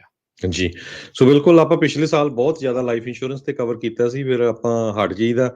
ਪਰ ਸਟਿਲ ਆਪਣੇ ਬੰਦੇ ਕੀ ਹੁੰਦਾ ਆ ਵੀ ਜਿਲੇ ਕੋਈ ਤੁਹਾਡੇ ਇਮੀਡੀਏਟ ਰਿਸ਼ਤੇਦਾਰ, ਦੋਸਤ ਮਿੱਤਰ ਦੀ ਮੌਤ ਹੁੰਦੀ ਆ ਜਾਂ ਕੋਈ ਇਦਾਂ ਦਾ ਫਿਕਰ ਹੁੰਦਾ, ਉਨਾ ਕੁ ਚਿਰ ਫਿਰ ਡਰਦੇ ਆ, ਫਿਰ ਆਪਾਂ ਰੈਗੂਲਰ ਹੋ ਜਾਂਦੇ ਆ। ਇਹ ਬਹੁਤ ਜ਼ਰੂਰੀ ਆ। ਆਪਾਂ ਜੇ ਪੂਰੇ ਲਾਈਫ ਇੰਸ਼ੋਰੈਂਸ ਦੇ ਇਤਿਹਾਸ ਦੇ ਵਿੱਚ ਹਿਸਟਰੀ 'ਚ ਯੂਐਸ 'ਚ ਦੇਖਿਆ ਜਾਵੇ ਪਿਛਲੇ 150 ਪੌਣੇ 200 ਸਾਲ ਦੇ ਵਿੱਚ, ਤੇ ਪੈਂਡੇਮਿਕ ਦੇ ਦੌਰਾਨ 2 ਸਾਲਾਂ ਦੇ ਵਿੱਚ ਸਭ ਤੋਂ ਜ਼ਿਆਦਾ ਲਾਈਫ ਇੰਸ਼ੋਰੈਂਸ ਦੇ ਕਲੇਮ ਹੋਏ ਆ। ਜਿਨ੍ਹਾਂ ਨੇ ਸੋਚਿਆ ਵੀ ਨਹੀਂ ਸੀ ਵੀ 25 ਸਾਲ, 30 ਸਾਲ, 35 ਸਾਲ ਦੀ ਮੌਤ ਹੋ ਸਕਦੀ ਆ, ਉਹਨਾਂ ਲੋਕਾਂ ਦੀਆਂ ਵੀ ਮੌਤ ਹੋਈਆਂ। ਉਹਨਾਂ ਦੀ ਜਿਹੜੀ ਲਾਈਫ ਇੰਸ਼ੋਰੈਂਸ ਸੀ ਉਹ ਕਵਰ ਹੋਈ ਹੈਗੀ ਆ। ਸੋ ਲਾਈਫ ਇੰਸ਼ੋਰੈਂਸ ਆਪਾਂ ਦੱਸਦੇ ਰਹੇ ਹਾਂ, 2 ਤਰ੍ਹਾਂ ਦੀ ਹੁੰਦੀ ਹੈ। ਇੱਕ ਟਰਮ ਇੰਸ਼ੋਰੈਂਸ ਆ, ਇੱਕ ਪਰਮਾਨੈਂਟ ਲਾਈਫ ਆ। ਪਰ ਅਨਫੋਰਚੂਨੇਟ ਪਾਰਟ ਇਹ ਆ, ਬਹੁਤ ਸਾਰੇ ਏਜੰਟ ਮਿਸ ਰੀਪ੍ਰਜੈਂਟ ਕਰਦੇ ਹੈਗੇ ਆ ਵੀ ਜੀ ਤੁਹਾਡੀ ਕੈਸ਼ ਵੈਲਿਊ ਹੋ ਜਾਣੀ ਆ, ਪੈਸੇ ਇਕੱਠੇ ਹੋ ਜਾਣੇ ਆ। ਮੁੜ ਕੇ ਤੁਸੀਂ ਦੇਖਦੇ ਹੋ ਕਵਰੇਜ ਅਮਾਊਂਟ ਬੜਾ ਘੱਟ ਹੁੰਦਾ ਆ। ਤੁਸੀਂ ਇਹ ਦੇਖੋ, ਜਿਨ੍ਹਾਂ ਨੇ ਅੱਜ ਤੋਂ 20 ਸਾਲ ਪਹਿਲਾਂ $1 ਲੱਖ ਦੀ ਇੰਸ਼ੋਰੈਂਸ ਲਈ ਸੀ, ਅੱਜ ਕੱਲ੍ਹ $1 ਲੱਖ ਦੀ ਕਾਰ ਹੀ ਆਉਂਦੀ ਆ। ਘਰ ਤਾਂ ਤੁਸੀਂ ਭੁੱਲ ਜਾਓ, ਹਨਾ। ਸੋ ਮੈਂ ਹਮੇਸ਼ਾ ਹੀ ਕਹਿੰਦਾ ਹੁੰਦਾ ਵੀ ਤੁਹਾਡੀ ਜਿਹੜੀ ਕਵਰੇਜ ਆ ਉਹ ਮੈਕਸੀਮਮ ਹੋਣੀ ਚਾਹੀਦੀ ਹੈਗੀ ਆ। ਅੱਜ ਕੱਲ੍ਹ ਆਮ ਬੰਦੇ ਦਾ ਲੋਨ 6 7 8 ਲੱਖ ਡਾਲਰ ਆ। ਸੋ ਤੁਹਾਡਾ ਲੋਨ, ਤੁਹਾਡੀ ਹੋਰ ਡੈਪਟ, ਬੱਚਿਆਂ ਦੀ ਟਿਊਸ਼ਨ, ਹੋਰ ਰੋਟੀ ਪਾਣੀ, ਜੇ ਰੱਬ ਨਾ ਕਰੇ ਕੱਲ ਨੂੰ ਕੁਛ ਹੋ ਜਾਏ, ਸੋ ਅਮਾਊਂਟ ਵੱਡਾ ਹੋਣਾ ਚਾਹੀਦਾ। ਤੇ ਤੁਸੀਂ ਜ਼ਰੂਰੀ ਨਹੀਂ 1 2 3 4 ਪਾਲਿਸੀਆਂ ਵੀ ਬਾਈ ਕਰ ਸਕਦੇ ਹੈਗੇ ਆ। ਸੋ ਜਿਹੜਾ ਫਰਕ ਆ, ਜੇ ਮੈਂ ਦੱਸਿਆ ਜਾਵਾਂ ਕਿੰਨਾ ਕੁ ਕੋਸਟ ਕਰਦਾ ਐਵਰੇਜ, ਸੋ ਇਹ ਨਾ ਕਹੋ ਵੀ ਮੈਂ ਹੁਣ ਕਹਿ ਦਿੱਤਾ ਵੀ ਜੀ ਇਹ $20 ਮੰਥਲੀ ਹੋਣੀ ਆ ਤੇ 60 ਸਾਲਾਂ ਦਾ ਬੰਦਾ ਕਾਲ ਕਰੇ ਵੀ ਤੁਸੀਂ ਤਾਂ ਇੰਨੇ ਦਾ ਕਿਹਾ ਸੀ। ਐਵਰੇਜ ਮੈਂ ਦੱਸਦਾ, ਜੇ ਤੁਸੀਂ 5 ਲੱਖ ਦੀ 20 ਸਾਲਾਂ ਦੀ ਟਰਮ ਇੰਸ਼ੋਰੈਂਸ ਕਰਾਣੇ ਹੈਗੇ ਆ, ਤੁਹਾਡੀ ਸਿਹਤ ਫਿੱਟ ਆ, ਕੋਈ ਦਵਾਈ ਵਗੈਰਾ ਨਹੀਂ ਲੈਂਦੇ, ਤਾਂ 30 ਸਾਲਾਂ ਦਾ ਜਿਹੜਾ ਬੰਦਾ ਆ ਉਹਦੀ $192 ਸੌਰੀ $227 ਸਾਲ ਦੀ ਹੁੰਦੀ ਆ। ਸੋ $20 ਤੋਂ ਘੱਟ ਹੁੰਦੀ। 40 ਸਾਲਾਂ ਵਾਲੇ ਦੀ 340, 50 ਵਾਲਿਆਂ ਦੀ 835, 60 ਵਾਲਿਆਂ ਦੀ 2362 ਤੇ 70 ਵਾਲਿਆਂ ਦੀ 9298। ਸੋ ਇਸੇ ਤਰ੍ਹਾਂ ਜੇ ਹੋਲ ਲਾਈਫ ਦੇਖੋ, 30 ਸਾਲਾਂ ਵਾਲਿਆਂ ਦੀ $4300 ਦੇ ਕਰੀਬ, 40 ਵਾਲਿਆਂ ਦੀ $6300 ਦੇ ਕਰੀਬ, ਜੇ ਤੁਸੀਂ 500,000 ਦੀ ਕਰਾਣੇ ਹੈਗੇ ਆ। ਸੋ ਪਿਛਲੇ 2 ਸਾਲਾਂ ਦੇ ਦੌਰਾਨ ਇੱਕ ਜਿਹੜੀ ਚੇਂਜ ਆਈ ਆ, ਮੈਨੂੰ ਵੀ 31 32 ਸਾਲ ਹੋ ਗਏ ਹੁਣ ਇਸ ਬਿਜ਼ਨਸ ਦੇ ਵਿੱਚ, ਬਹੁਤ ਸਾਰੀਆਂ ਲਾਈਫ ਇੰਸ਼ੋਰੈਂਸ ਕੰਪਨੀਆਂ ਨੇ ਹੁਣ ਬਿਨਾਂ ਮੈਡੀਕਲ ਤੋਂ ਤੁਹਾਡੀ ਇੰਸ਼ੋਰੈਂਸ ਕਰਨੀ ਸ਼ੁਰੂ ਕਰ ਦਿੱਤੀ। ਕਈ ਵਾਰੀ ਤਾਂ ਅਸੀਂ ਦੇਖਿਆ ਸਾਡੇ ਜਿਹੜੇ ਕਸਟਮਰ ਆ, ਸੇਮ ਡੇ ਪਾਲਿਸੀ ਇਸ਼ੂ ਹੋ ਜਾਂਦੀ ਹੈ। ਜੇ ਤੁਹਾਡੇ ਕੋਈ ਮੈਡੀਕਲ ਇਸ਼ੂ ਨਹੀਂ, ਕੋਈ ਤੁਹਾਡਾ ਐਗਜ਼ਾਮ ਨਹੀਂ ਹੋਣਾ ਹੈਗਾ, ਪਰ ਸ਼ਰਤ ਇਹ ਆ ਵੀ ਤੁਹਾਡੇ ਕੋਲ ਗ੍ਰੀਨ ਕਾਰਡ ਜਾਂ ਸਿਟੀਜ਼ਨ ਹੋਣੇ ਚਾਹੀਦੇ ਆ। ਜਿਹੜੇ ਪੋਲੀਟੀਕਲ ਅਸਾਈਲਮ ਜਾਂ ਵਰਕ ਪਰਮਿਟ ਆ, ਉਹ ਥੋੜਾ ਟਾਈਮ ਲੱਗ ਜਾਂਦਾ ਕਿਉਂਕਿ ਉਹ ਹਜੇ ਘੱਟ ਕੰਪਨੀਆਂ ਆ। ਪਰ ਅਸੀਂ ਕੋਸ਼ਿਸ਼ ਕਰ ਰਹੇ ਹਾਂ ਹੋਰ ਕੰਪਨੀਆਂ ਦੇ ਨਾਲ ਕੰਟਰੈਕਟ ਕਰਨ ਦੀ, ਜਿਹੜੀਆਂ ਇਹ ਰਾਈਟ ਵੇ ਇਸ਼ੂ ਕਰਦੇ ਨੇ ਪਾਲਿਸੀਜ਼ ਨੂੰ। ਸੋ ਉਹਨਾਂ ਦਾ ਫਿਕਰ ਇਹ ਹੁੰਦਾ ਵੀ ਬੰਦਾ ਲਾਈਫ ਇੰਸ਼ੋਰੈਂਸ ਇੱਥੇ ਕਰਾ ਕੇ ਮੁੜ ਕੇ ਆਪਣੇ ਕੰਟਰੀ ਨੂੰ ਵਾਪਸ ਨਾ ਚਲ ਜਾਏ, ਤੇ ਕਿਸੇ ਕੰਟਰੀ ਦੇ ਹਾਲਤ ਕਿੱਦਾਂ ਦੇ ਆ, ਹਨਾ, ਉਹ ਡਿਪੈਂਡ ਕਰਦਾ ਵੀ ਮੰਨ ਲਓ ਕੋਈ ਹੁਣ ਜਿੱਥੇ ਜੰਗ ਲੱਗੀ ਆ, ਯੂਕਰੇਨ ਦਾ ਬੰਦਾ ਆ, ਤੁਸੀਂ ਇੱਥੇ ਵਰਕ ਪਰਮਿਟ ਤੇ ਸੀ, ਵਾਪਸ ਉੱਥੇ ਚਲ ਗਏ, ਉੱਥੇ ਬੰਦੇ ਦੀ ਡੈਥ ਹੋ ਗਈ, ਉਹ ਚਾਂਸ ਜ਼ਿਆਦੇ ਹੁੰਦੇ ਆ, ਹਨਾ। ਸੋ ਇਸ ਕਰਕੇ ਉਹ ਜਿਹੜੇ ਵਰਕ ਪਰਮਿਟ ਦੇ ਉੱਤੇ ਲੋਕ ਹੈਗੇ ਆ, ਉਹਨਾਂ ਦੀ ਇੰਸ਼ੋਰੈਂਸ ਘੱਟ ਕਰਨਾ ਪਸੰਦ ਕਰਦੇ ਲਾਈਫ ਇੰਸ਼ੋਰੈਂਸ ਕੰਪਨੀਜ਼, ਵੀ ਸਾਡਾ ਰਿਸਕ ਨਾ ਹੋਵੇ। ਪਰ ਉਹਨਾਂ ਨੂੰ ਇਹ ਨਹੀਂ ਪਤਾ ਵੀ ਜਿਹੜੇ ਪੰਜਾਬੀ ਇੱਕ ਵਾਰੀ ਆ ਗਏ ਉਹ ਮੁੜ ਕੇ ਨਹੀਂ ਜਾਂਦੇ ਹੈਗੇ, ਹਨਾ। ਉਹ ਤਾਂ ਪੱਕੇ ਸਿਟੀਜ਼ਨ ਹੀ ਆ, ਚਾਹੇ ਵਰਕ ਪਰਮਿਟ ਆ ਚਾਹੇ ਗ੍ਰੀਨ ਕਾਰਡ ਆ, ਠੀਕ ਹੈ ਕਿ ਨਹੀਂ। ਸੋ ਆਪਾਂ ਕੋਸ਼ਿਸ਼ ਕਰ ਰਹੇ ਹੈਗੇ ਆ। ਸੋ ਇੱਕ ਵਾਰੀ ਫੇਰ ਜਿੰਨਿਆਂ ਨੇ ਲਾਈਫ ਇੰਸ਼ੋਰੈਂਸ ਕਰਾਈ ਆ, ਇਹ ਬਹੁਤ ਵੱਡੀ ਮਿਸਟੇਕ ਹੁੰਦੀ ਆ, ਬਾਅਦ ਚ ਫਿਰ ਲਾ ਸੂਟ ਵੀ ਹੁੰਦੇ ਆ। ਤੁਸੀਂ ਬੈਨੀਫੀਸ਼ਰੀ ਲਿਖੇ ਹੋ ਆ, ਚਾਹੇ 20 ਸਾਲ ਪਹਿਲਾਂ ਕਰਾਈ, 30 ਸਾਲ ਪਹਿਲਾਂ। ਬੈਨੀਫੀਸ਼ਰੀ ਦਾ ਮਤਲਬ ਇਹ ਆ ਵੀ ਕੱਲ ਨੂੰ ਮੈਂ ਆਪਣੀ ਲਾਈਫ ਇੰਸ਼ੋਰੈਂਸ ਕਰਾਈ ਆ, ਵੀ ਮੰਨ ਲਓ ਵੀ ਮੇਰੀ ਡੈਥ ਹੋ ਜਾਂਦੀ ਆ, ਮੇਰੇ ਤੋਂ ਬਾਅਦ ਕੌਣ ਕੌਣ ਤੁਸੀਂ ਬੈਨੀਫੀਸ਼ਰੀ ਲਿਖਿਆ ਆ। ਆਪਣੀ ਵਾਈਫ ਆ, ਤੁਹਾਡੇ ਬੱਚੇ ਆ। ਕਈ ਵਾਰੀ ਬੰਦਿਆਂ ਦਾ ਡਿਵੋਰਸ ਹੋ ਜਾਂਦਾ, ਬੱਚਿਆਂ ਨਾਲ ਲੜਾਈ ਹੋ ਜਾਂਦੀ ਆ। ਜਿਹੜਾ ਬੰਦਾ ਤੁਸੀਂ ਬੈਨੀਫੀਸ਼ਰੀ ਪਾਇਆ ਸੀ, ਪੇਰੈਂਟਸ ਪਾਏ ਸੀ, ਉਹਨਾਂ ਦੀ ਡੈਥ ਹੋ ਗਈ ਆ। ਸੋ ਮੁੜ ਕੇ ਫਿਰ ਉਹ ਜਿਹੜੇ ਪਿੱਛੋਂ ਜੀ ਬੈਨੀਫੀਸ਼ਰੀ ਆ, ਸਰਵਾਈਵਰ ਆ, ਉਹਨਾਂ 'ਚ ਲੜਾਈ ਝਗੜਾ ਹੋਵੇ। ਸੋ ਤੁਸੀਂ ਬੈਨੀਫੀਸ਼ਰੀ ਜ਼ਰੂਰ ਹਰ ਸਾਲ ਮੇਕ ਸ਼ੋਰ ਕਰੋ ਵੀ ਤੁਸੀਂ ਸਹੀ ਆ, ਕਿਉਂਕਿ ਕੁਛ ਨਹੀਂ ਹੁੰਦਾ, ਸਿਰਫ ਕੰਪਨੀ ਨੂੰ ਕਾਲ ਕਰੋ ਜਾਂ ਆਪਣੇ ਏਜੰਟ ਨੂੰ ਕਾਲ ਕਰੋ, ਉਹਨਾਂ ਨੇ ਤੁਹਾਨੂੰ ਫਾਰਮ ਭੇਜ ਦੇਣਾ ਆ। ਫਾਰਮ ਭਰ ਕੇ ਤੁਸੀਂ ਕੰਪਨੀ ਨੂੰ ਭੇਜ ਦੇਣਾ ਵੀ ਮੇਰੇ ਆ ਨਵੇਂ ਬੈਨੀਫੀਸ਼ਰੀ ਆ। ਸੋ ਉਹ ਜ਼ਰੂਰ ਤੁਸੀਂ ਅਪਡੇਟ ਕਰੋ। ਜਿਨ੍ਹਾਂ ਨੇ ਆਲਰੇਡੀ ਕਰਾਈ ਵੀ ਆ ਲਾਈਫ ਇੰਸ਼ੋਰੈਂਸ, ਉਹ ਤੁਸੀਂ ਕਾਊਂਟ ਕਰੋ ਵੀ ਤੁਹਾਡਾ ਹੁਣ ਉਹ ਜੇ ਰੱਬ ਨਾ ਕਰੇ ਕੱਲ ਨੂੰ ਡੈਥ ਹੋ ਜਾਂਦੀ ਆ ਤੇ ਪਿੱਛੇ ਜਿੰਨਾ ਕੁ ਤੁਹਾਡਾ ਲੋਨ ਆ, ਹੋਰ ਖਰਚੇ ਆ, ਉਹ ਕਵਰ ਹੋ ਜੂਗੇ ਕਿ ਨਹੀਂ। ਸੋ ਜੇ ਇਦਾਂ ਨਹੀਂ ਲੱਗਦਾ ਤੇ ਤੁਸੀਂ ਇੱਕ ਹੋਰ ਪਾਲਿਸੀ ਬਾਈ ਕਰ ਸਕਦੇ ਹੋ। ਸੋ ਤੁਸੀਂ ਖਾਲਸਾ ਇੰਸ਼ੋਰੈਂਸ ਏਜੰਸੀ ਕਾਲ ਕਰ ਸਕਦੇ ਹੋ। ਸਾਡਾ ਟੈਲੀਫੋਨ ਨੰਬਰ ਹੈਗਾ 4082722500, 408 272 2500। ਤੇ ਲਾਈਫ ਇੰਸ਼ੋਰੈਂਸ ਅਸੀਂ ਲਗਭਗ ਅਮਰੀਕਾ ਦੀ ਹਰ ਸਟੇਟ ਦੇ ਵਿੱਚ ਕਰਦੇ ਹੈਗੇ ਆ। ਤੇ ਜੇ ਤੁਹਾਡਾ ਬਿਲਕੁਲ ਸਹੀ ਆ, ਕੋਈ ਹੈਲਥ ਇਸ਼ੂ ਨਹੀਂ ਹੈਗਾ, ਤੇ ਸੇਮ ਡੇ ਜਾਂ ਵਿਦਿਨ 2-3 ਦਿਨ ਚ ਪਾਲਿਸੀ ਇਸ਼ੂ ਹੋ ਜਾਂਦੀ ਆ। ਜੇ ਕੁਛ ਇਸ਼ੂਜ਼ ਹੈਗਾ ਫਿਰ ਵੀ ਕੰਪਨੀਆਂ ਹੈਗੀਆਂ ਆ, ਉਹ ਆਪਾਂ ਕੋਸ਼ਿਸ਼ ਕਰ ਸਕਦੇ ਹਾਂ। ਉਹਦੇ ਚ ਕੀ ਹੁੰਦਾ, ਕਈ ਵਾਰੀ ਅਮਾਊਂਟ ਤੁਹਾਨੂੰ ਇੰਨਾ ਨਹੀਂ ਮਿਲਦਾ ਹੈਗਾ, 5 ਲੱਖ ਜਾਂ 1 ਮਿਲੀਅਨ, ਮੇਬੀ 100,000 ਜਾਂ 50,000, ਉਹ ਘੱਟ ਅਮਾਊਂਟ ਦੀ ਕਵਰੇਜ ਹੋ ਜਾਂਦੀ ਆ। ਸੋ ਕੋਈ ਵੀ ਤੁਸੀਂ 70-75 ਸਾਲ ਤੱਕ ਜਿਹੜੀ ਆ ਲਾਈਫ ਇੰਸ਼ੋਰੈਂਸ ਕਰਾ ਸਕਦੇ ਹੈਗੇ ਆ, ਚਾਹੇ ਫਿਊਨਰਲ ਇੰਸ਼ੋਰੈਂਸ ਹੋਵੇ ਚਾਹੇ ਲਾਈਫ ਇੰਸ਼ੋਰੈਂਸ ਹੋਵੇ। ਸੋ ਜੀ ਬਹੁਤ ਵਾਰੇ ਸਾਨੂੰ ਕੁਐਸਚਨ ਇਹ ਵੀ ਆਉਂਦਾ ਵੀ ਕਿਹੜੀ ਲਾਈਫ ਇੰਸ਼ੋਰੈਂਸ ਕੰਪਨੀ ਆ। ਮੋਸਟਲੀ ਜਿਹੜੀਆਂ USA ਦੇ ਵਿੱਚ ਲਾਈਫ ਇੰਸ਼ੋਰੈਂਸ ਕੰਪਨੀਜ਼ ਆ, ਉਹਨਾਂ ਦੀ ਗਰੰਟੀ ਹੁੰਦੀ ਆ ਡਿਪਾਰਟਮੈਂਟ ਆਫ ਇੰਸ਼ੋਰੈਂਸ ਵੱਲੋਂ। ਸੋ ਇਦਾਂ ਦਾ ਕੋਈ ਤੁਹਾਨੂੰ ਖਤਰੇ ਵਾਲੀ ਗੱਲ ਨਹੀਂ ਹੈ ਵੀ ਜੇ ਤੁਸੀਂ ਕਰਾਈ ਆ ਕਿਸੇ ਕੰਪਨੀ ਤੋਂ ਤਾਂ ਉਹ ਤੁਹਾਡੇ ਜਿਹੜੇ ਪੈਸੇ ਆ ਉਹ ਮਾਰੇ ਜਾਊਗੇ, ਹਨਾ। ਜੀ। ਸੋ ਜਿੱਦਾਂ ਪਹਿਲਾਂ ਵੀ ਦੱਸਿਆ ਹਰਜੋਤ ਜੀ ਨੇ ਵੀ ਇਕੱਲਾ ਕੈਲੀਫੋਰਨੀਆ ਨਹੀਂ, ਪੂਰੇ ਅਮਰੀਕਾ ਦੇ ਵਿੱਚ ਤਕਰੀਬਨ ਸਾਰੇ ਸੂਬਿਆਂ ਦੇ ਵਿੱਚ ਖਾਲਸਾ ਇੰਸ਼ੋਰੈਂਸ ਏਜੰਸੀ ਵਾਲੇ ਲਾਈਫ ਇੰਸ਼ੋਰੈਂਸ ਜਿਹੜੀ ਉਹ ਕਰਦੇ ਨੇ। ਉਮਰ ਤੁਹਾਡੀ ਕੋਈ ਵੀ ਹੋਵੇ, ਓਬਵੀਅਸਲੀ ਜਿੱਦੀ ਜ਼ਿਆਦਾ ਉਮਰ ਆ ਉਹਦਾ ਪ੍ਰੀਮੀਅਮ ਜਿਹੜਾ ਉਹ ਜ਼ਿਆਦਾ ਹੈ, ਕਿਉਂਕਿ ਕੰਪਨੀਜ਼ ਆ ਉਹਨੂੰ ਹਾਈ ਰਿਸਕ ਫੈਕਟਰ ਦੇ ਵਿੱਚ ਉਹ ਪਾਉਂਦੀਆਂ ਆ। ਸੋ ਬੈਸਟ ਟਾਈਮ ਤਾਂ ਇਹੀ ਹੁੰਦਾ ਹੈ ਵੀ ਜਦੋਂ ਛੋਟੀ ਹੁੰਦੀ ਆ ਉਮਰ, ਬੰਦਾ ਉਸੇ ਟਾਈਮ ਜਿਹੜਾ ਉਹ ਕਰਵਾ ਲਵੇ। ਇਹ ਨਹੀਂ ਆ ਵੀ ਬੰਦਾ ਬਾਅਦ ਚ ਨਹੀਂ ਕਰਵਾ ਸਕਦਾ, ਜਿੰਨਾ ਜੀ। ਬੰਦਾ ਕੋਈ ਕਰਵਾ ਸਕਦਾ ਉਹ ਕਰਵਾ ਸਕਦਾ। ਸੋ ਪਰ ਜ਼ਰੂਰ ਆਪਣੇ ਕਾਲ ਬੰਦਿਆਂ ਦੀ ਕਰਕੇ ਰਾਜਕਾਰਨ ਪਤਾ ਵਿੱਚ ਕਰ ਵੀ ਲਓ। ਬਹੁਤ ਇਸ਼ੂ ਆਉਂਦੇ। ਮੈਂ ਦੇਖਿਆ ਕਈਆਂ ਨੇ 3 ਸਾਲ ਪਹਿਲਾਂ 4 ਸਾਲ ਪਹਿਲਾਂ ਵੀ ਕਾਲ ਕੀਤੀ ਸੀ, ਅਸੀਂ ਸੋਚਦੇ ਆ ਤੇ ਹੁਣ ਜਦੋਂ ਕਾਲ ਕਰਦੇ ਆ ਜੀ ਹੁਣ ਤਾਂ ਮੈਂ ਦਵਾਈਆਂ ਲੈਣਾ ਆ, ਫਿਰ ਉਹ ਹੁੰਦੀ ਨਹੀਂ। ਕੋਈ ਡਾਇਬਟਿਕ ਹੋ ਗਿਆ, ਕਿਸੇ ਨੂੰ ਬਲੱਡ ਪ੍ਰੈਸ਼ਰ ਹੋ ਗਿਆ, ਕਿਸੇ ਨੂੰ ਆਰਥਰਾਈਟਿਸ, ਕੁਛ ਨਾ ਕੁਛ ਹੋ ਗਿਆ। ਜੇ ਹੁੰਦੀ ਆ ਫਿਰ ਮਹਿੰਗੀ ਬਹੁਤ ਹੁੰਦੀ ਆ। ਤੇ 3 ਚੀਜ਼ਾਂ ਜ਼ਰੂਰ, ਇੱਕ ਮੈਂ ਜਿੰਨੇ ਵੀ ਸਾਡੇ ਸਰੋਤੇ ਸੁਣ ਰਹੇ ਆ, ਚਾਹੇ ਤੁਸੀਂ ਕਿਸੇ ਤੋਂ ਵੀ ਕਰਾਓ, ਆਪਾਂ ਇਹ ਨਹੀਂ ਕਹਿੰਦੇ ਤੁਸੀਂ ਸਾਡੇ ਤੋਂ ਹੀ ਕਰਾਉਣੀ ਆ। 3 ਚੀਜ਼ਾਂ ਜਿਹੜੀਆਂ ਆ ਨਾ, ਜਿਹੜੇ ਘਰਾਂ ਦੇ ਵਿੱਚ ਆਪਣੀਆਂ ਭੈਣਾਂ ਵੀ ਬੈਠੀਆਂ ਆ, ਮੇਕ ਸ਼ੋਰ ਕਰੋ। ਆਪਾਂ ਹਮੇਸ਼ਾ ਕਹਿੰਦੇ ਆਪਣੇ ਪੰਜਾਬੀ ਕਮਿਊਨਿਟੀ ਬਹੁਤ ਰਿਸਕ ਵਾਲੀਆਂ ਜੌਬਸ ਕਰਦੇ ਆ, ਚਾਹੇ ਉਹ ਟਰੱਕਿੰਗ ਇੰਡਸਟਰੀ ਆ, ਚਾਹੇ ਤੁਸੀਂ ਲਿਕਰ ਸਟੋਰ, ਗੈਸ ਸਟੇਸ਼ਨਾਂ ਤੇ ਕੰਮ ਕਰਦੇ ਹੈਗੇ ਆ, ਟੈਕਸੀ ਬਿਜ਼ਨਸ ਦੇ ਵਿੱਚ, ਤਿੰਨੇ ਬਹੁਤ ਹੀ ਰਿਸਕ ਵਾਲੇ ਬਿਜ਼ਨਸ ਹੈਗੇ ਆ। ਆਪਾਂ ਦੇਖਦੇ ਹੀ ਆ ਕਿੰਨੀਆਂ ਅਨਾਉਂਸਮੈਂਟਸ ਆਉਂਦੀਆਂ ਹੈਗੀਆਂ, ਬਹੁਤ ਬੁਰੀਆਂ ਖਬਰਾਂ ਦੀਆਂ, ਹਨ। ਸੋ 3 ਚੀਜ਼ਾਂ ਦਾ ਨੋਟ ਰੱਖੋ। ਇੱਕ ਤਾਂ ਇਹ ਆ ਵੀ ਤੁਸੀਂ ਦੇਖੋ ਵੀ ਤੁਹਾਡੇ ਤੇ ਕਿੰਨਾ ਕੁ ਕਰਜ਼ਾ ਆ, ਡੈਪਟ ਕਿੰਨੀ ਆ, ਉਹਦੇ ਕਰਜ਼ੇ ਦੇ ਵਿੱਚ ਤੁਹਾਡੀ ਮੌਰਗੇਜ ਕਿੰਨੀ ਆ, ਬੈਲੈਂਸ, ਪਰਸਨਲ ਲੋਨ ਕੋਈ ਲਏ ਆ ਜਾਂ ਕ੍ਰੈਡਿਟ ਕਾਰਡਾਂ ਦਾ ਕਿੰਨਾ ਬੈਲੈਂਸ, ਇੱਕ ਇਹ ਕਵਰ ਹੋਣਾ ਚਾਹੀਦਾ। ਇੱਕ ਤੁਹਾਡਾ ਜਿਹੜਾ ਲਿਵਿੰਗ ਐਕਸਪੈਂਸਿਸ ਆਉਣ ਵਾਲੇ ਸਮੇਂ 'ਚ ਘੱਟੋ ਘੱਟ 5-7 ਸਾਲਾਂ ਦੀ ਤੁਹਾਡੇ ਲਿਵਿੰਗ ਐਕਸਪੈਂਸਿਸ, ਜਿਹਦੇ 'ਚ ਚਾਈਲਡ ਕੇਅਰ ਵੀ ਹੋ ਸਕਦਾ, ਯੂਟਿਲਿਟੀ ਬਿੱਲ, ਗਰੋਸਰੀ, ਕਾਰ ਇੰਸ਼ੋਰੈਂਸ, ਹੋਰ ਇਦਾਂ ਦੇ ਬਿੱਲ ਵਗੈਰਾ। ਤੇ ਤੀਜਾ ਫਿਊਚਰ ਐਕਸਪੈਂਸਿਸ, ਜਿੱਦਾਂ ਫਿਊਨਰਲ ਕਾਸਟ, ਕਾਲਜ ਟਿਊਸ਼ਨ ਵਗੈਰਾ, ਇਹ ਸਾਰਿਆਂ ਨੂੰ ਇਕੱਠੇ ਕਰੋ ਬੱਚਿਆਂ ਦੀ ਏਜ ਦੇ ਹਿਸਾਬ ਨਾਲ ਵੀ ਸਾਨੂੰ ਕਿੰਨੀ ਲਾਈਫ ਇੰਸ਼ੋਰੈਂਸ ਲੈਣੀ ਚਾਹੀਦੀ ਆ। ਸੋ ਉਹ ਮੇਕ ਸ਼ੋਰ ਕਰੋ ਉਨੀ ਤੁਹਾਡੀ ਹੋਣੀ ਚਾਹੀਦੀ ਹੈਗੀ ਆ। ਜੀ। ਸੋ ਕਾਲ ਕਰ ਲਿਓ ਜੀ ਇਹਨਾਂ ਨੂੰ 408-272-2500 4082722500 ਦੇ ਉੱਤੇ। ਤੇ ਹੁਣ ਆਪਾਂ ਲੈਂਦੇ ਹਾਂ ਜੀ ਇਜਾਜ਼ਤ, ਤੇ ਹਰਜੋਤ ਸਿੰਘ ਜੀ ਜਾਣ ਤੋਂ ਪਹਿਲਾਂ ਆਪਣੀ ਇੰਸ਼ੋਰੈਂਸ ਆਈਡੀ ਜਿਹੜੀ ਜ਼ਰੂਰ ਸ਼ੇਅਰ ਕਰ ਦਿਓ ਜੀ। ਜੀ ਹਾਂ, 0F89805 California Department of Insurance ਦਾ। ਬਾਕੀ ਸਾਰੀਆਂ ਸਟੇਟਸ ਦੇ ਲਾਇਸੈਂਸ ਆਪਾਂ ਵੈਬਸਾਈਟ ਤੇ ਵੀ ਪਾਏ ਆ। ਤੇ ਇੱਕ ਜ਼ਰੂਰ ਆਪਾਂ ਰਾਜਕਰਮਵੀਰ ਸਿੰਘ ਜੀ ਜਾਂਦੇ ਜਾਂਦੇ ਪੰਜਾਬੀ ਰੇਡੀਓ USA ਦੀ ਬਾਬਤ ਦੱਸਣਾ ਵੀ 1 ਅਪ੍ਰੈਲ ਤੋਂ ਪ੍ਰੋਗਰਾਮਾਂ ਦੇ ਵਿੱਚ ਕਾਫੀ ਚੇਂਜਸ ਆ ਰਹੀਆਂ ਹੈਗੀਆਂ। ਸਾਡੀ ਟੀਮ ਦੇ ਵਿੱਚ ਕਾਫੀ ਵਾਧਾ ਵੀ ਹੋਇਆ ਹੈਗਾ, ਤੁਸੀਂ ਆਉਣ ਵਾਲੇ ਦਿਨਾਂ 'ਚ ਦੇਖੋਗੇ। ਖਬਰਾਂ ਦੇ ਟਾਈਮ ਵੀ ਥੋੜੇ ਚੇਂਜ ਹੋਣਗੇ। ਸੋ ਬਿਲਕੁਲ ਉਹਦੇ ਵਿੱਚ ਦੱਸ ਜਾਈਏ, ਜਿਹੜਾ ਖਬਰ ਤੇ ਨਜ਼ਰ ਪ੍ਰੋਗਰਾਮ ਜਿਹੜਾ 8:30 ਵਜੇ ਆਉਂਦਾ ਸੀ, ਉਹ ਹੁਣ 8 ਵਜੇ ਉਹ ਤੁਸੀਂ ਸੁਣਿਆ ਕਰੋਗੇ। ਅਪਡੇਟ ਅਮਰੀਕਾ ਦਾ ਪ੍ਰੋਗਰਾਮ ਉਹ 9 ਤੋਂ 10 ਦੇ ਵਿੱਚ ਹੀ ਜਿਹੜਾ ਉਹ ਰਹੇਗਾ। ਤੇ ਬਾਕੀ ਜਿਹੜਾ ਨਜ਼ਰੀਆ ਪ੍ਰੋਗਰਾਮ ਜਿਹੜਾ ਦੁਪਹਿਰੇ 2 ਵਜੇ ਆਉਂਦਾ ਸੀਗਾ, ਉਸ ਦਾ ਸਮਾਂ ਆਤਮਿਕ ਆਨੰਦ ਪ੍ਰੋਗਰਾਮ ਤੋਂ 11 ਤੋਂ ਬਾਅਦ ਦੇ ਵਿੱਚ 11 ਤੋਂ 1 ਵਜੇ ਦੇ ਵਿੱਚ ਰਹੇਗਾ।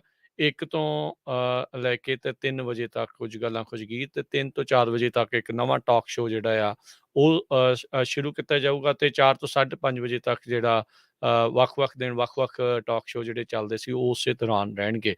ਸੋ ਨਜ਼ਰੀਆ ਪ੍ਰੋਗਰਾਮ ਉਸ ਦਾ ਸਮਾਂ 2 ਤੋਂ ਜਿਹੜਾ ਚੇਂਜ ਕਰਕੇ ਸਵੇਰੇ 11 ਵਜੇ ਹੋਵੇਗਾ। ਤੇ ਜਿਹੜਾ ਖਬਰ ਤੇ ਨਜ਼ਰ ਪ੍ਰੋਗਰਾਮ ਆ ਉਹ 8:30 ਵਜੇ ਦੀ ਬਜਾਏ 8 ਵਜੇ ਜਿਹੜਾ ਉਹ ਸ਼ੁਰੂ ਹੋਵੇਗਾ। ਤੇ ਇੱਕ ਨਵਾਂ ਟਾਕ ਸ਼ੋਅ ਦੁਪਹਿਰ ਨੂੰ 3 ਵਜੇ ਹਫ਼ਤਾਵਾਰੀ ਜਿਹੜਾ ਐਵਰੀਡੇ 3 ਵਜੇ ਜਿਹੜਾ ਆ ਉਹ ਤੁਹਾਡੇ ਲਈ ਨਵਾਂ ਪੇਸ਼ ਜਿਹੜਾ ਉਹ ਕੀਤਾ ਜਾਊਗਾ। ਵੱਖ-ਵੱਖ ਵਿਸ਼ਿਆਂ ਦੇ ਉੱਤੇ, ਚਲੰਤ ਮਾਮਲਿਆਂ ਦੇ ਉੱਤੇ ਜਿਹੜੀ ਉਸ ਦੇ ਵਿੱਚ ਗੱਲਬਾਤ ਹੋਇਆ ਕਰੇਗੀ। ਸੋ ਪ੍ਰਵੀਨ ਸ਼ਰਮਾ ਜੀ ਸਾਡੇ ਨਵੇਂ ਟੀਮ ਦੇ ਮੈਂਬਰ ਜੁੜੇ ਆ ਮੁਕਤਸਰ ਸਾਹਿਬ ਤੋਂ ਆ ਕੇ। ਤੇ ਅੱਜ ਕੱਲ ਸਾਡੇ ਕੋਲ ਸੈਨੋਜ਼ੇ ਆ, ਪਰ ਥੋੜੇ ਦਿਨਾਂ ਦੇ ਵਿੱਚ ਫਿਰ ਉਹ ਫ੍ਰਿਜ਼ਨੋ ਵਾਲੇ ਸਟੂਡੀਓ ਦੇ ਵਿੱਚ ਜਾਣਗੇ ਜੀ। ਬਿਲਕੁਲ। ਸੋ ਇੱਥੇ ਵੀ ਜਿਹੜੀ ਆ ਫ੍ਰਿਜ਼ਨੋ ਦੇ ਸਟੂਡੀਓ ਦੇ ਵਿੱਚ ਵੀ ਹੁਣ ਜਿਹੜੀਆਂ ਰੌਣਕਾਂ ਜਿਹੜੀਆਂ ਉਹ ਜ਼ਰੂਰ ਵਧਣਗੀਆਂ। ਸੋ ਵਧੀਆ ਜੀ, ਸਾਰੇ ਪਾਸੇ ਹੀ ਇੱਦਾਂ ਆ। ਸੋ ਜ਼ਰੂਰ ਇੱਦਾਂ ਹੀ ਪੰਜਾਬੀ ਰੇਡੀਓ USA ਦੇ ਨਾਲ ਜੁੜੇ ਰਹੋ। ਤੇ ਇਹ ਜਿਹੜੀਆਂ ਤਬਦੀਲੀਆਂ ਆ ਰਹੀਆਂ ਨੇ, ਟਾਈਮ ਦੇ ਚੇਂਜਿਸ ਆ, ਉਸ ਨੂੰ ਜ਼ਰੂਰ ਨੋਟ ਕਰਕੇ ਰੱਖਿਓ। 1 ਅਪ੍ਰੈਲ ਤੋਂ ਯਾਨੀ ਕਿ ਆ ਰਹੇ ਸ਼ੁੱਕਰਵਾਰ ਤੋਂ ਇਹ ਜਿਹੜਾ ਸਮਾਂ ਆ ਉਹ ਚੇਂਜ ਹੋਣ ਜਾ ਰਿਹਾ ਹੈਗਾ ਆ। ਤੇ ਹੁਣ ਆਪਾਂ ਲਈਏ ਜੀ ਫਿਰ ਹਰਜੋਤ ਸਿੰਘ ਜੀ ਇਜਾਜ਼ਤ, ਮੇਰੇ ਰਾਜਕਰਮਵੀਰ ਸਿੰਘ ਵੱਲੋਂ ਤੇ ਹਰਜੋਤ ਸਿੰਘ ਵੱਲੋਂ ਤੁਹਾਨੂੰ ਸਾਰਿਆਂ ਨੂੰ ਪਿਆਰ ਸਤਿਕਾਰ ਸਹਿਤ ਤੇ ਨਿੱਘੀ ਜਿਹੀ ਸਤਿ ਸ੍ਰੀ ਅਕਾਲ। ਜਿਉਂਦੇ ਵਾਸਤੇ ਰਹੋ, ਹੱਸਦੇ ਖੇਲਦੇ ਰਹੋ, ਸੁਣਦੇ ਰਹੋ ਪੰਜਾਬੀ ਰੇਡੀਓ USA।